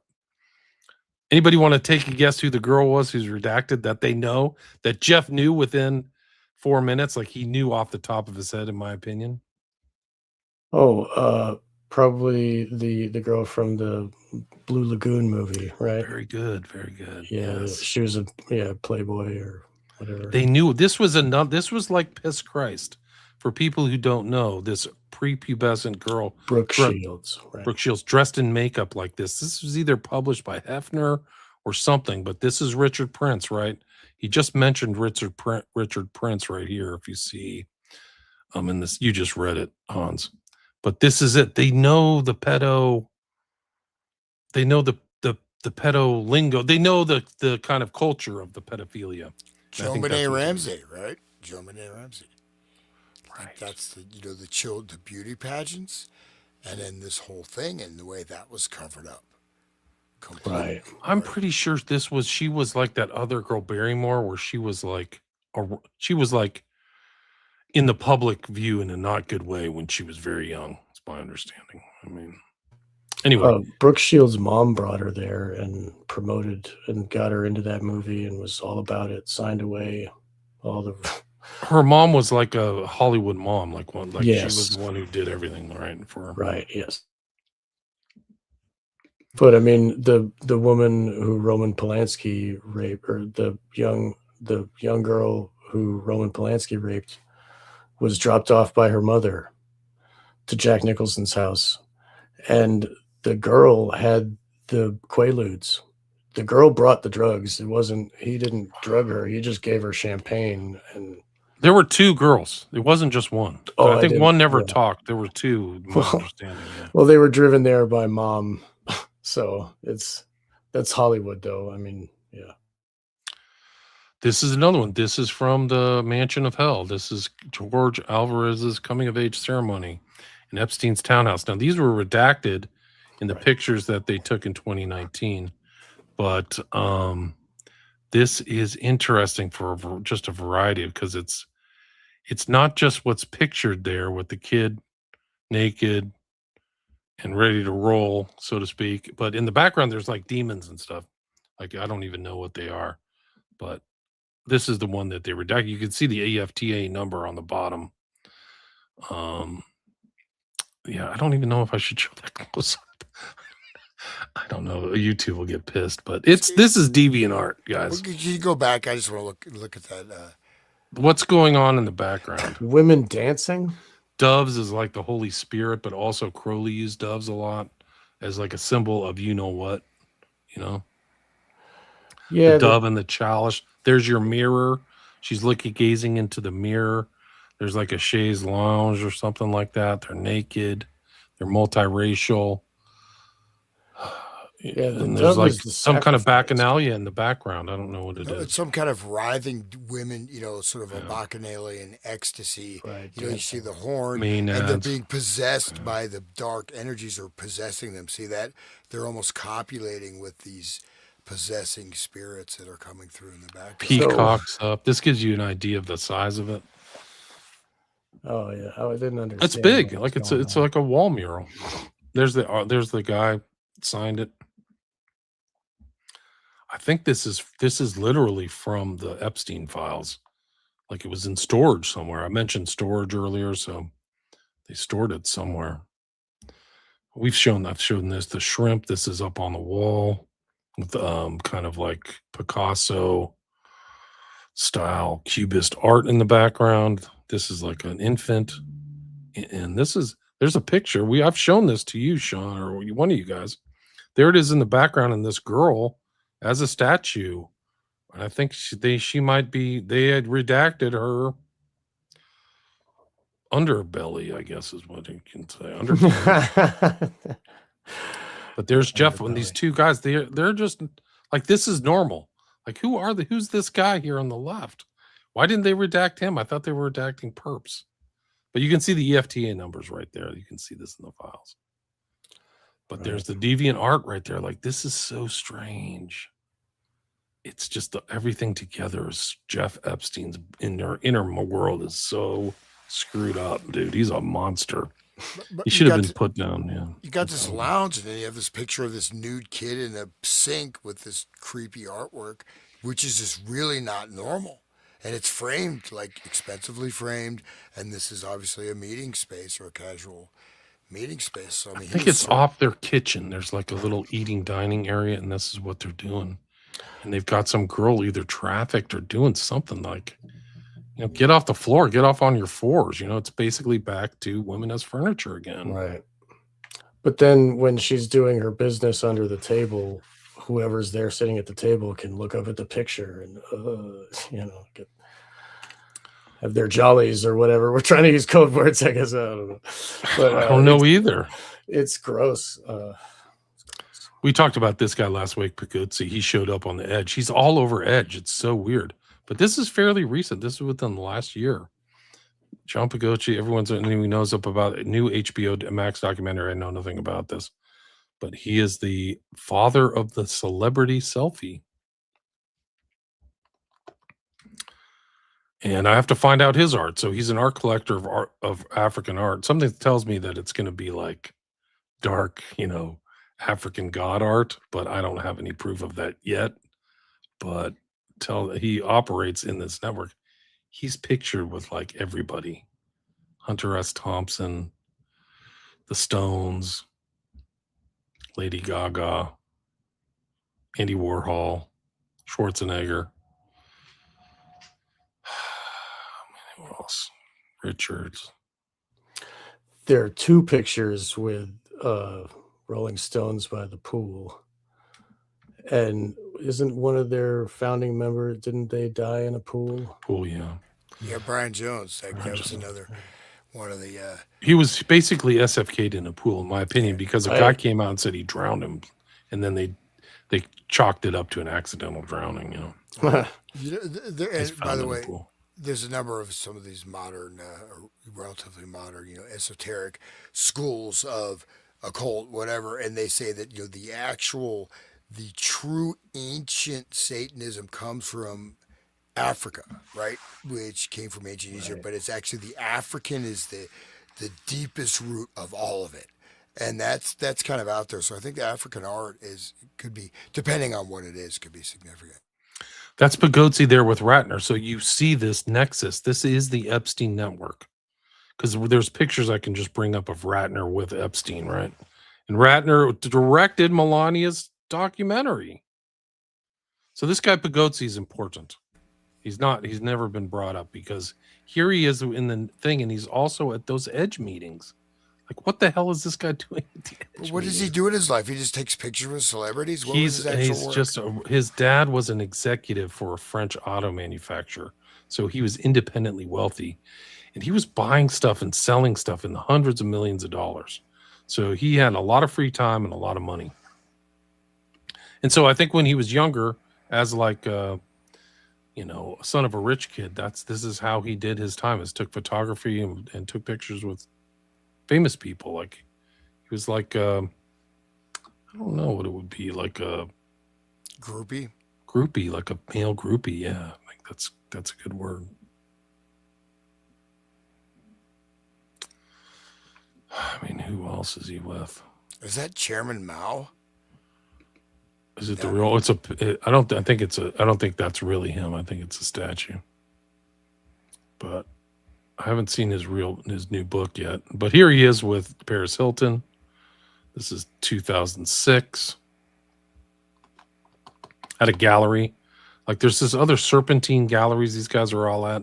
I need to do some research on the Serpentine gallery. Here he is with Catherine Deneuve. He's French. Pagozzi, even though he's Italian last name, he's French. He's a battalionist. And there he is in Epstein's book. There's so many important people in here. Like this is incredible stuff, you know. And there's his most recent. This book came out fairly recently, but there he is with Clint Eastwood. Jeff Koons says he did not have a relationship with Jeffrey Epstein after appearing in the files. Well, you didn't have a relationship, but you hung out with him, and it sounds like you went to dinner there, and you had him come to your studio, which I think is important. Does anybody know about Jeff Koons and his background? His face looks like he looks like a PDF file. I mean, just look at that smile. Jeez. This is one of the richest artists of our time. This guy's worth $500 million selling this kind of like deviant art, in my opinion. But here he is for the Paris sculpture of not 10, not 12, but 11 anuses. 11. And why is it an anus? I don't understand. I don't know. Many French find the work a little too suggestive. Why is it just the French? Why isn't it anybody? Just general person? Why do they single out the French? Rainbow colored flag. Bouquet of something. And he did it for like 9/11 or something. So I would say this falls into the joke. For 9/11. Yeah. 11 anuses for 9/11. Great. It makes perfect sense. It makes perfect sense. And I'll bring up, I think I have the emails in this. He's a Thelemite, right? Balloon. He's 11. Okay. Naked kids, you know, the whole thing, right? This is him, 1998. This is a huge statue of like multicolored, like rainbow 11s. Oh, right. Yeah, the rainbow. Bouquet of something, yeah. And the rainbow is Lucifer, too. We talked about that a long time ago. Rainbow Bridge, right, Yeah, to Lucifer. right. He did in a Made in Heaven series, which is infamous of people engaged in the act of coitus, I guess. Coitus. A series premiered at the 1990s Venice Biennial and caused an immediate media sensation and critical backlash, described as pornographic, cynical, and shameful. Yeah. Modern Adam and Eve narrative. But many saw it as crude self-promotion. I mean, at least with Piss Christ, it was well lit. I mean, what is this crap? I mean, it's just, there's nothing. I guess it's something about him. I guess this is him on the far left. I don't know. Ew. And this is a famous porn star. From back in the day. Like this is another thing that was like in the news. Was that the one who was underage? Tori? I don't think so. Tracy Lords? Tracy Lords? No. I think her stage name was Cipollino. She's Italian or something like that. Cipollino or something. Anyway, I could do a whole show on Serrano and this guy. But he's connected. Also, Damien Hirst is connected to Epstein, where he was the guy who did like the animal pieces and stuff like that. Epstein knew people in the art world, and he was talking to them all the time, man. It is really crazy. That woman did not look comfortable with her back on the stones like that. That dude is a monster. But it's pornography. It's not art. I mean, yeah, that's for sure. Art. It's straight up porno, right? He's selling it for huge amounts, though. Like you talked about that black box for $80 million. Like this is a guy who puts together stuff, and people pay $5 million so that they can say, "Hey, I've got this guy Jeff Koons, and he's a celebrity artist, just like Serrano or Abramovich," so they can brag to their friends, like, "Hey, isn't this cool, man? Look at my cool 11 anuses." But do you think it's like, again, I think that's the mockery. These guys are basically hacks. They're not good artists. It doesn't matter what they're painting or conveying. They suck. Sorry. They're not good even at their craft level, but they're good at distorting, they're putting on this distorted agenda. I'm sure that is 11 anuses, right? And that's the rainbow colors, which is the rainbow flag, the transgender thing, and the Noahide laws that we're all under, thanks to W. Bush, the first Bush one, signed in the Noahide laws, and that's a whole nother topic. But I recommend people look that up. Rainbow flag, and the particular colors, the particular sequence of colors, is the Chabad world order, basically. So, okay. Wow. They painted that on the White House. Remember, love wins. That George Bush. Yeah. Oh no. Oh no, this is art, From man. Jeff to Ann Oh Rodriguez. man, this is in an art gallery. I guess I don't get out enough. Jeff Whoa. sent this. Like Dude, I this want was to stay in important. if that's what's out, dude. Who would want to go visit a freaking? Oh, There's the gonna go to the art EFTA gallery. number, guys. Like this is incredible stuff, You know, man. look at a George W. fucking a pig. I'm sorry, I said the word. I'm sorry. I didn't mean to swear. And most of the artists on this level, the actual work, it's all done by assistants. You know what I mean? Most of it, they'll just like sign it. They'll maybe That's throw a true. dab of paint, but most, like especially something like that, that sculpture, that's all going to be most of the grunt work. I mean, I would just generally speaking, like Andy Warhol or something. I mean, he's barely doing anything, right? It's his Right, underlings it's that his are actually underlings. Yeah. producing. I'll read this. Went to work today working for a famous artist, helping to make 11 anuses. Go home, tell their wife, like, oh, I'm so proud. Does anybody want to read the story of I Maria can- Farmer? This is her I story. can Does anybody feel barely like doing read it? it. It's very. Okay, let's get that. Okay, that's a little better. Yeah, that's better.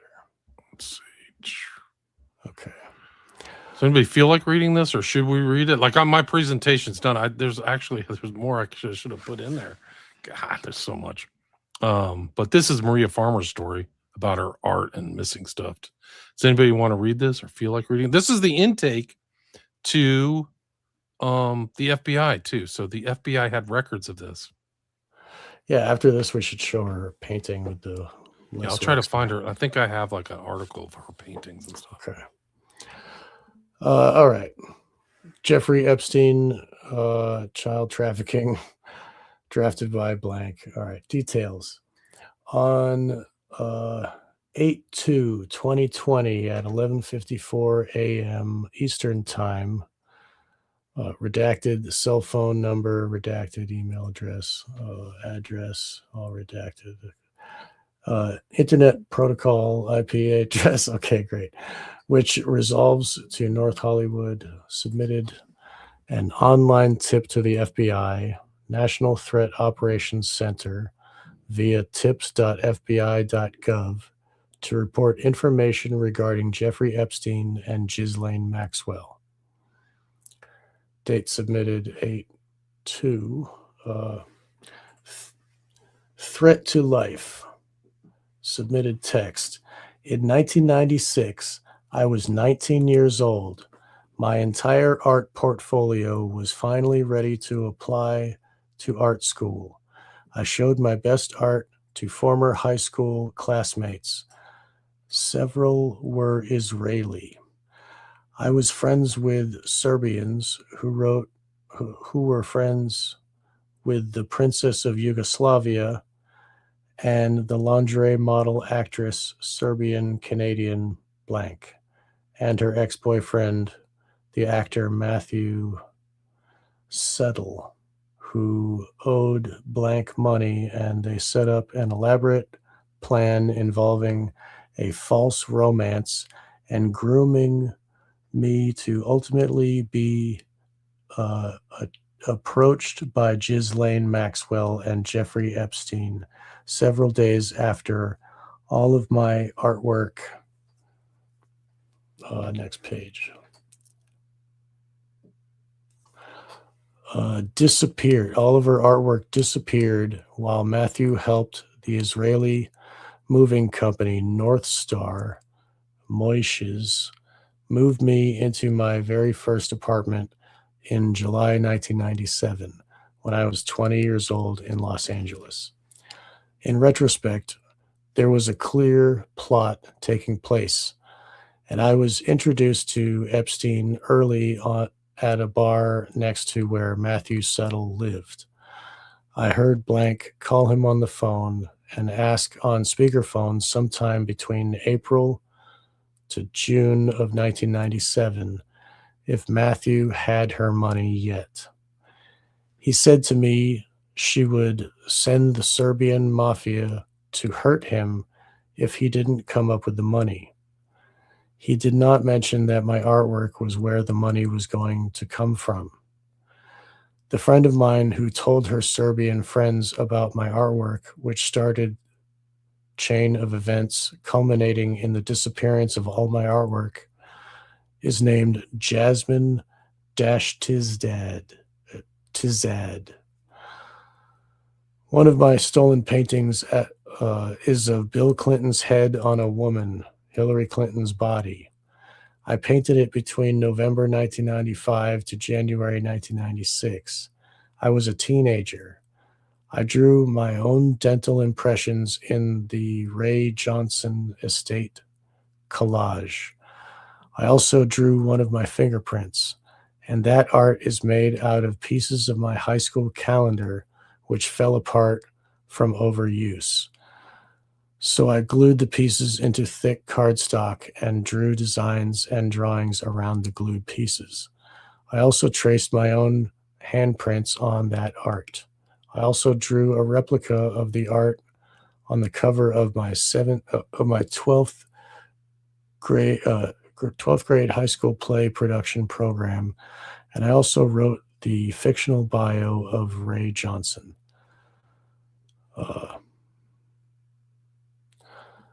Do you want to read the violation questions? Yeah, all right. What was violation questions? What was the exact crime that occurred? Art theft, art fraud, art forgery. Does this information involve a government official? If so, what is their name and position? No.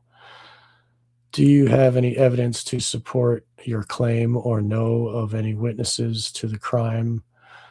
Yes, some evidence to and witnesses who saw the art before it happened, before it disappeared.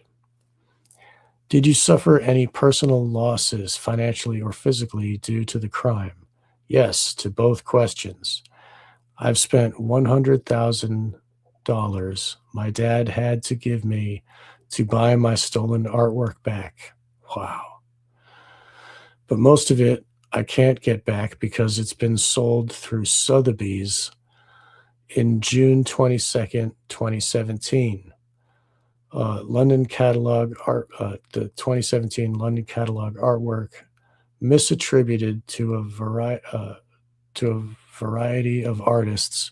Also, the D.B. Henkel paintings are my stolen forged paintings. Some of the Paul Tobler stolen paintings are mine. The Adler Beatty Ray Johnson estate. How long has this activity been going on? Since 1997, when it disappeared in Los Angeles. Some of it is also in the Adelson Gallery. Mariam Adelson and the other guy. Well, some of it has been sold to Tony Podesta by a fake artist. 3 paintings are part of Jeffrey Epstein's estate. One of those falsely claimed by Patrina Ryan Clyde, who used my 3 of my paintings as her collage portfolio art. Do you remember who Patrina Ryan Clyde is? She was at the beginning of this presentation. She was the one who did the 3 paintings of Clinton in the dress and Bush and then Obama, and then the right? airplane too, right? So this is her tie. I'm pretty sure this is Maria Farmer. This is her tie to the Miriam Adelson family and the Podestas, which ties back to Podesta's emails, guys. Incredible stuff. So this art world is the tie that puts together these separate things that are separate in the minds of the public. They're not, according to Farmer. Nobody ever asks her these questions, too. Like you'll see her in interviews, they don't know the information, so they can't ask the right question because they don't know. And sometimes she does. To my knowledge, she's never divulged it. Do you want to continue to finish this one out? Sure. Yeah. Additional info: Ray Johnson Estate online website. The artwork is listed in the Smithsonian Museum's online art and is falsely attributed to a deceased person in the art gallery world named David Bourdain or Bourdain for the year 1998. It was stolen from me in July 97. Patrina Ryan Clyde has an online presence and has many fake articles written about my artwork falsely attributed to herself. One of those paintings was originally a painting of Dan Quayle, but someone has painted over the face to make it look like George Bush Jr. instead. That painting used to depict a note tacked onto the wall that spelled potato wrong with an E, which was crossed out, and underneath was written the correct spelling of potatoes. Also, my signature used to be on the front of the desk, but it has been painted over. I usually use permanent marking pen ink for my signature, so it probably can be detected using the appropriate technologies for analyzing art. This applies to all of my stolen paintings, but my drawings were often signed in pencil, but I drew my fingerprint. My dental impressions and my traced handprints on the Ray Johnson estate art that is listed in the Smithsonian. There is a lot more information about fraud and forgery going on with Sotheby's, London 2017, and DB Henkel in Traverse City. It would uh, it would like to share all information in depth so that all of these fake, forged, worthless paintings that were stolen from me can be removed permanently from the big money art market and hopefully returned to me because they belong to me. They are sentimental personal property, and I will never get over this until these people are stopped from their art fraud. Another fake artist has a Serbian name, Biljana Djurjevic, Djurjevic, and Tony Podesta's bought all of those stolen paintings of mine, including one that is a self-portrait of myself at 19 years old. How is contact known? This is the person who owed the Serbian Canadian model blank money, was connected to Mark Epstein, Jeffrey Epstein, Jean-Luc Brunel, Ghislaine Maxwell, Elle Macpherson, and her manager Stuart, the professional magician J.B. Ben. Who would have thought Elle Macpherson would show up? I've never heard of J.B. Ben. I don't even know who that is either. I don't know either.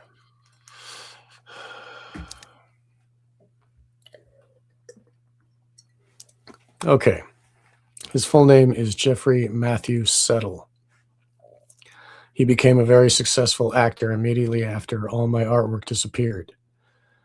He also was friends with Lady Victoria Hervey, a member of the aristocracy of England at the time when all of my paintings disappeared. I had shown him every single painting I had ever made. Redacted was friends with a princess of Yugoslavia, but I don't know which princess this was. She also, in recent years, has been publicly linked to Prince Andrew. J.B. Ben, the magician, was also very closely involved in grooming me to meet Ghislaine Maxwell in New York in April 1997, when I was forced by Matthew Settle to go stay with JB in New York City for a week in the bedroom of his roommate, Urim Lekaj, who was an Albanian model who went to Los Angeles while I was staying in his bedroom in Manhattan at JB's apartment. JB took me to a dinner with reservations required where Ghislaine was sitting at the table next to us and asked me for my contact number to send me modeling castings. I looked 15, even though I was 20 years old at the time in 1997. I'm only 5'3.5" tall, and I was never photogenic enough to do modeling. It was all a scam. And I think the goal was primarily to steal all of my artwork, which according to Sotheby's, the Smithsonian, Adler Beatty Gallery, Adelson Gallery, D.B. Henkel forged paintings that are my stolen paintings. In capital letters, here we go. All of the people involved are making millions of dollars selling my stolen paintings with forged signatures and false provenance. How is contact known? He very suspiciously showed up outside an audition. I was sent to by the parent of one of my classmates and began a love fraud fake romantic relationship with me in July of 96, which ended abruptly a year later in July 97, right after all my artwork disappeared. He was also good friends with Mark Epstein, who he talked about a lot. Instead of encouraging me to use my art portfolio to apply to Cooper Union Art School in New York City, where Mark Epstein was director and where the tuition was free, all Matthew did was tell me I needed to get a job waitress at a restaurant, specifically Union Square Restaurant in Manhattan. Specifically that restaurant where we can keep tabs on you. And okay. Additional info. Here, we did that already? I think you covered everything, so that was Okay. good. But look at all the graft going back before 2000, right? And that they're stealing it, and through forged signatures, they can make millions of dollars. And Tony Podesta's involved, and some of these other people. Like, who are these? Like, Matthew Settle. I guess I've seen that. Somebody in the comments said that he was in Band of Brothers, which I watched. But this other guy, Ben, like, whoa, he watch this. This is kind of disturbing. Shoot, where is it? I thought I had it. There it is. Well, this is our new royalty, right? And so that's Maria Farmer. Maria, okay. Yeah. But I mean, this is our new royalty. Look at all the great artworks of the past. That's from support, patronage, right? Royal patronage. Most of it. All these great paintings, great masters, they're supported. This is what they're supporting, right? With this infinite wealth, is just degeneracy, deviant art, and then they're street level heisters. Hoodlums, yeah, shysters. How much money you Just have? You're constantly still gonna shysting. run the scam. You got billions of dollars. I'm gonna scam, get some more. It's like it's unbelievable. It's a state of nature. It's like they're freaking salmon swimming back to roost. They're just scammers, constant scamming and lying and manipulating. And then here's this guy, JB Ben. That's probably why I haven't heard about him, because Diane Neal claims Magician X, JB Ben, assaulted her and slit her dog's throat. Nice. Wow. That's in the lawsuit. I don't know. A manipulative and maniacal fraudster who defrauded her of millions. So, I mean, that's her claim, but it sure sounds like she's in the right company, right? All these other people, they're all fraudsters. I mean, you have to take this is like stuff that comes in. This is what boggles the mind, and people do not understand the enormity of how the American people got raped by the FBI, who did nothing. Their sins are of omission. There's like voluminous records like this that are coming into the FBI. I think Farmer is suing the FBI right now for inaction. So I think she's suing them because she keeps calling them going, these are criminal acts, and they don't do anything. It's unbelievable. I hope she wins. That's great. That's great. Who was the guy, Ray? Imagine Ray like getting up and like testifying, and he knows all. You have to think he knows these are incoming or intakes, like he should. And the same thing with freaking Patel. This is one of thousands of documents, guys, of like people going, I got all these names, I've named names, I've got evidence, and nothing happened. The cover up is extraordinary. It is off the charts. The FBI is not the good guys. I think we've established that with the other series we did. Well, that's the thing. I mean, Hoover, with his army of, mind controlled assassins. I think, and that what we looked at before, that's the beginning of the whole MK Ultra program, right? And as you go through that, but basically, of course, you know, Roy Cohn was blackmailing Hoover, man. They had the hotels. He'd come in, he'd wear his dress, and the whole room was wired, sound and video, right? So Hoover, through Roy Cohn to the mob, Hoover was completely also controlled, which means that all the blackmail material Hoover had on everybody else was also controlled, right, by that same valve. So, and So it's this guy Settle was in Gossip Girl. Wow. So that was the Girl that featured Epstein's mansion, right? Wow. So that's an interesting thing. So this guy Settle. There he is.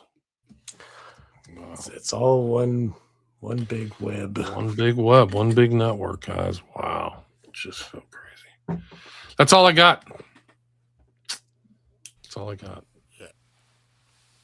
Well, We're this has 2 been hours, fantastic. 10 minutes. Yeah. This has been fantastic, William. Thank you for that. I You think it's always still been the tip of the best. iceberg. Like there's stuff I'm looking at. It's like even more stuff to look at. Like you could do a whole show on Coons, but I didn't get into Hearst. And there's probably other artists that I don't know that are in these files that like you'd have to know their names to look them up because they're impenetrable.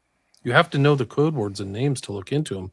And even the people who offloaded all the information, they've done a terrible job. They don't seem to understand how the data sets are organized because there's two late data sets, 9 and 10, that have most of the files. They're like a million files.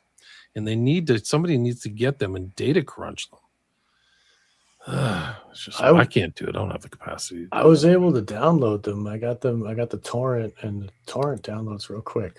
Did you download data sets 9 and 10? Because I got 9 was like almost 100%. It was like 98% of all the data. Like it was the most complete. I'll send it to you. How many gigs do you think it is?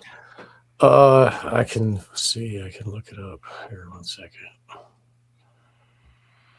so who owns the ninth gate? It's the ninth gate. Yeah, Bartow, you asked earlier the end of Ninth Gate, the ritual. That is a Crowley ritual. It's called the marriage of the harlot and the beast, or the Scarlet Woman and the beast. And so what's depicting is Johnny Depp is the beast, and he's being ridden by this entity who follows him around the entire movie, who like floats down from the sky and stuff. And that is the depiction of the Scarlet Woman. So at the end of the film, Johnny Depp becomes the beast, much like Crowley called himself. Or the character of Johnny Depp. I can't remember the character's name. It's Corso, I think was his name. 9 is 186 gigabytes. Wow, it's so freaking big. How would you send a file that big? I'll send you the torrent. I'll show you. Okay, just send me the torrent. I'll download it. Yeah. You send to me too, Sean, if you don't mind. Yeah, you got it, you guys. It's fine. They did such a haphazard job on the whole thing. I actually posted something about what a joke it is, because the WikiLeaks stuff is so easy to look through, but like the Trump and the administration just shafted the American people with this really bad. They've done such a good job that even like credible journalists don't know the totality of what's in these files still. It's been 3 months. This is just part of it. I think I've scratched the surface, but yeah. Anyway, you guys want to wrap it up? It just goes to show that the art really encapsulates their whole operation. Everything they're doing is there on display. Like even the slaughtering of the innocents, like they do harm babies, they don't need to get into that, but really it's all their mind, their actions, their will, it's all there like in the art, and they even steal it from victims. So they definitely, yeah. They're saying Maria Farmer was 26. Deb says so. Not nice. So that statement's from another artist. I wonder who that is. Interesting. Why is that redacted? Has that person come out? Somebody knows more than this of this story. Send me an email, or if somebody out there knows more. I don't. Thank you, Deb. Yeah, good comment. Great comments from everybody from the chat. Yeah, that's true. Were there any questions? Maybe we want to. Does anybody have any questions? I'll Is there say one information thing, on cost to taxpayers? Ananda Yes. Goswami, who's part of this whole Essalon and all this whole sort of elite, connected system, he said, if you control the art, you control the society. You shift the society, you shift the social will through art. So there's that aspect of it. There's also the aspect of they're using it as occult ritual currency. They're using it potentially as portholes to mirrors to walk through. They're using it as control mechanisms for mind controlled people to re traumatize them. And then they're using it as money laundering and fraud and debasement and mockery. So all these aspects are part of it. And it's just amazing that, again, all these, the nobility, they'd fund great symphonies, great works of art, cathedrals, and now what they're doing, this, I mean, whatever, I don't even want to comment. Banana tape to the wall. Yeah, no, I mean, banana tape to the wall is one thing, but this is like deliberately, and it's not even, okay, transgressive. How many more boundaries are left to break, guys? No, you're showing ultimate brutality of the ultimate debasement of the human condition, yet this is their currency. This is the world they live in, right? This is the legacy. I don't know. It's kind of hard for me to fathom, but I guess that's what it is. So. I think the takeaway is they live much differently than us, and it sounds like they have like the morality of pirates. Like they're just pirating other people's art and stealing it and treating these people as disposable entities and harassing them, and just the nastiest, inhuman, witchy, occulted stuff imaginable. And they all try to keep it silent. Of course, they would have to keep it quiet. Like they willfully keep this from the public. So it's really important that it's exposed. So thanks for listening, everybody. We had about 330 live listeners on all of the platforms. I don't know if you guys want to. There is a second Trumpy Bear commercial. I don't know if you guys want to get into that. No, if you want to. I don't know if it. Rich Bannon funded Seinfeld show. Bannon was involved in the transaction when he was at Goldman. He was involved in the rights to Seinfeld. So not the original thing, but the syndication of Seinfeld he was involved in. I think the transaction that took place. So he wasn't really a creative by any stretch of the imagination. I'm already smiling. Oh, no. Oh, I'm already smiling. Oh, no. Just do it. All right. It's going to piss off Hans's wife because he's going to be laughing again. No, she's actually not feeling well, so she's been scolding me. She's like, "You don't care if I die, do you?" I'm like, "No, I do care. Don't die." Yes. I said, "Don't die, please. I'm about to watch Trumpy Bear." Okay, here, wait 1 second. I have to make sure it doesn't go through my TV so that it would. Yeah, is there any sound on it? External head. Yeah, it does. Okay, here we go. Favorite and most talked about bear is back. Introducing the one and only newly redesigned Trumpy Bear. Trumpy Bear's tie now features America First. His thumbs up. Let everyone know he will always be there for you. Just find the secret zipper. The American flag themed blanket and show your patriotism by proudly displaying Trumpy Bear in your home. Trumpy Bear is here. He skis. He's on the moon. He's on the moon. The finely crafted super plush Trumpy Bear for only 3 payments of $9.95 with free shipping. We'll even include a special certificate of authenticity. It better be authentic, damn it. It's got America First tie now, though. I mean, it's worth another $60. If you paid for the first one, the $60, then you'll pay for another one that's got a tie, right? Now that I know it's up, I'm glad I did. I almost made the purchase of the old Trumpy Bear. Yeah, the new one, the thumbs up, double thumbs up. He's always there for you, William. He's your mate. I'm gonna wrap myself in the flag tonight. Yeah. I want to just drive around town with him, like when on the my motorcycle. Yeah, ride your hog with the Yeah. when they Trumpy bear. activate the hordes of all the Somalians down the street from me, I'll have my Trumpy bear. Hey guys, it's Trumpy bear. Don't eat me. You know, Right. Somebody You're, asked, you're is that next on the parody? food chain, man. I know. No, but I After mean, they're done with cats, it's you, Hans. In the cauldron, in the Naganga.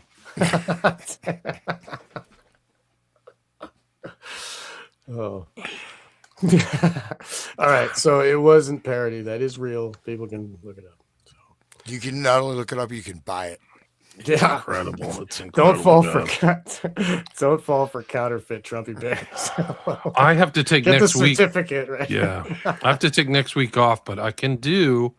We should go through all the intake stuff. I can probably start organizing that because it's just absolutely incredible. It's like unadulterated. Like I've got crime after crime and like nothing's going on. Like it's so crazy.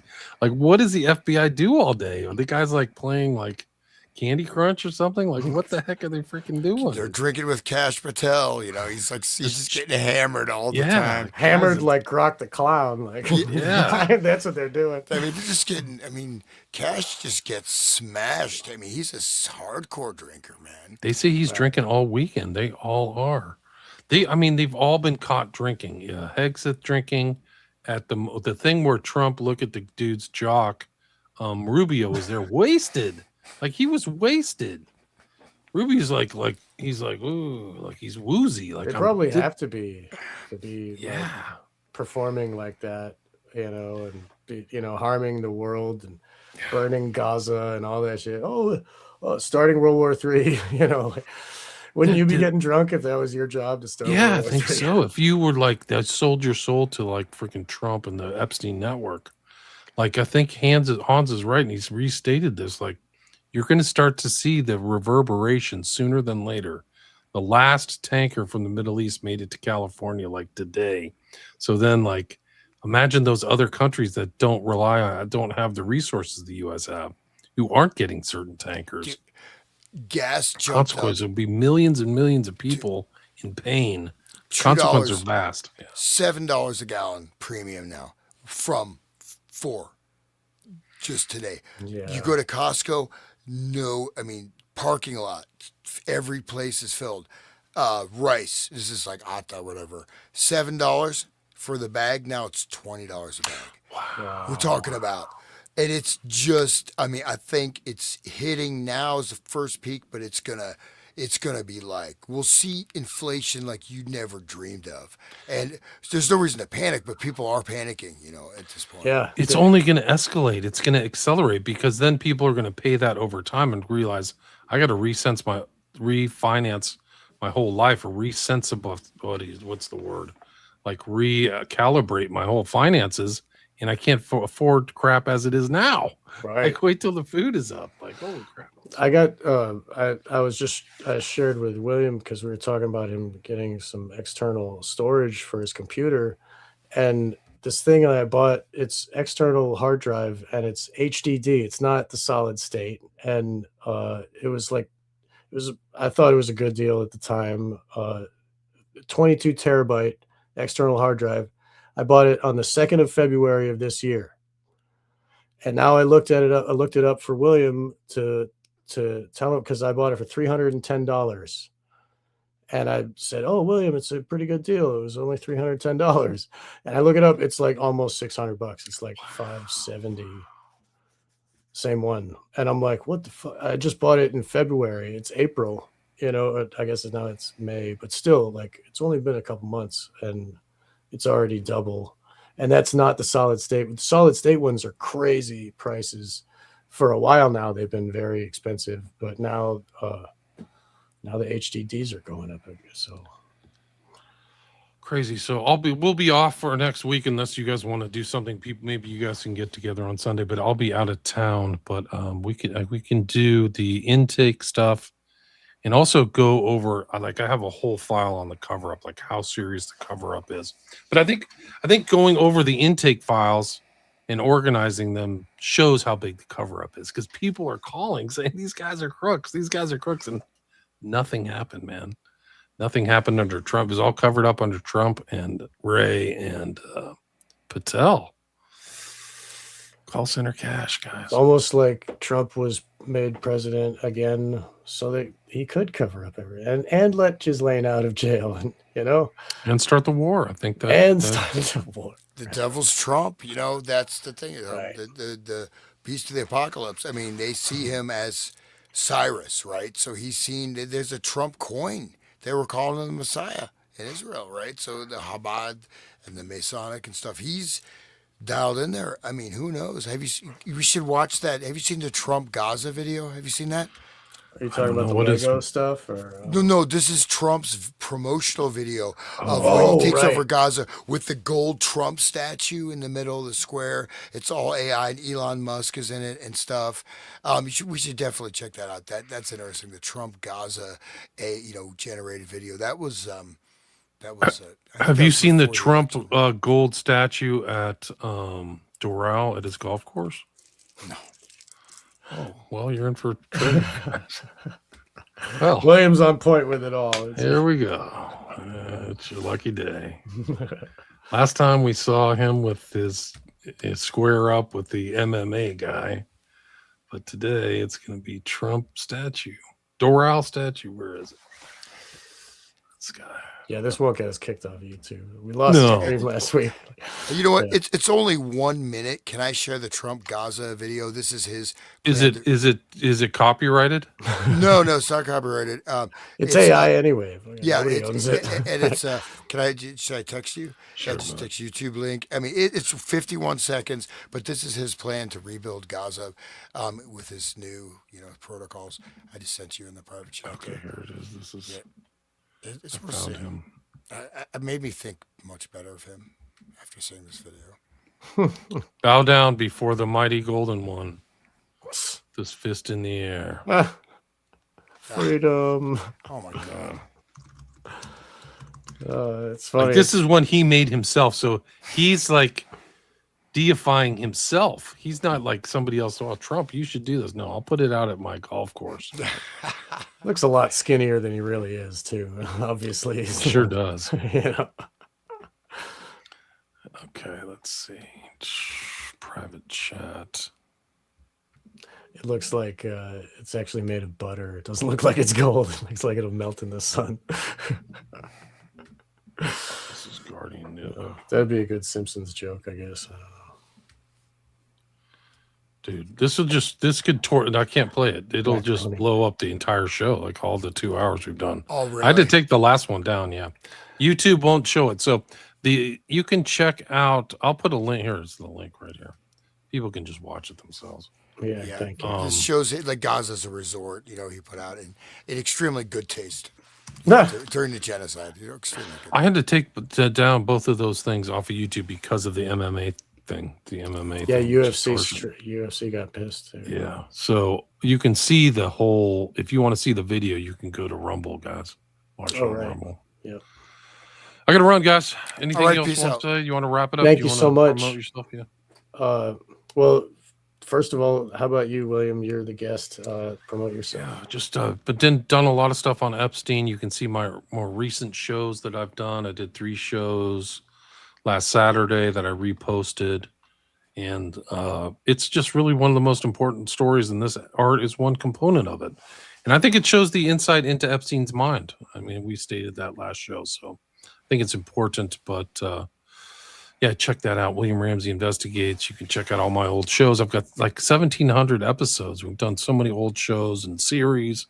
And you can just, if you can find a good podcast like Podcast Addict, where you can actually search, have a better search function, which is really strange because some of these sites like Spotify and Spreaker do not have good search functions. Like they're not doing a good job of like data mining or data crunching. Or I don't even know the term for it, but you can see some of these old shows and check them out there. My website's William Ramsey Investigates. I post all this stuff in the PDFs at my Patreon page. You can check that out. I actually respond there. That's the best way to contact me, or my email, which is William Ramsey Investigates at proton.mail. But thanks for having me, guys. Well, it's always a pleasure. And William, thank you for joining us. And it's so much like every time it's a show that we don't expect. And, each one of these are gold. I'm really, it's really great. Thank you. Thanks. Yeah, thank you guys so much, and I will catch you after a week vacation. I hope everybody shows up with the Trumpy Bear next show. Next Trump- Sunday's Mother's Day, guys. So get yeah, ready. Call your week after parents. next. Call your parents if you're still lucky to have them, and get your mom some flowers. So all the best. Thanks for listening, everybody. Okay. 330 live viewers. Thanks so much. Okay. Fantastic.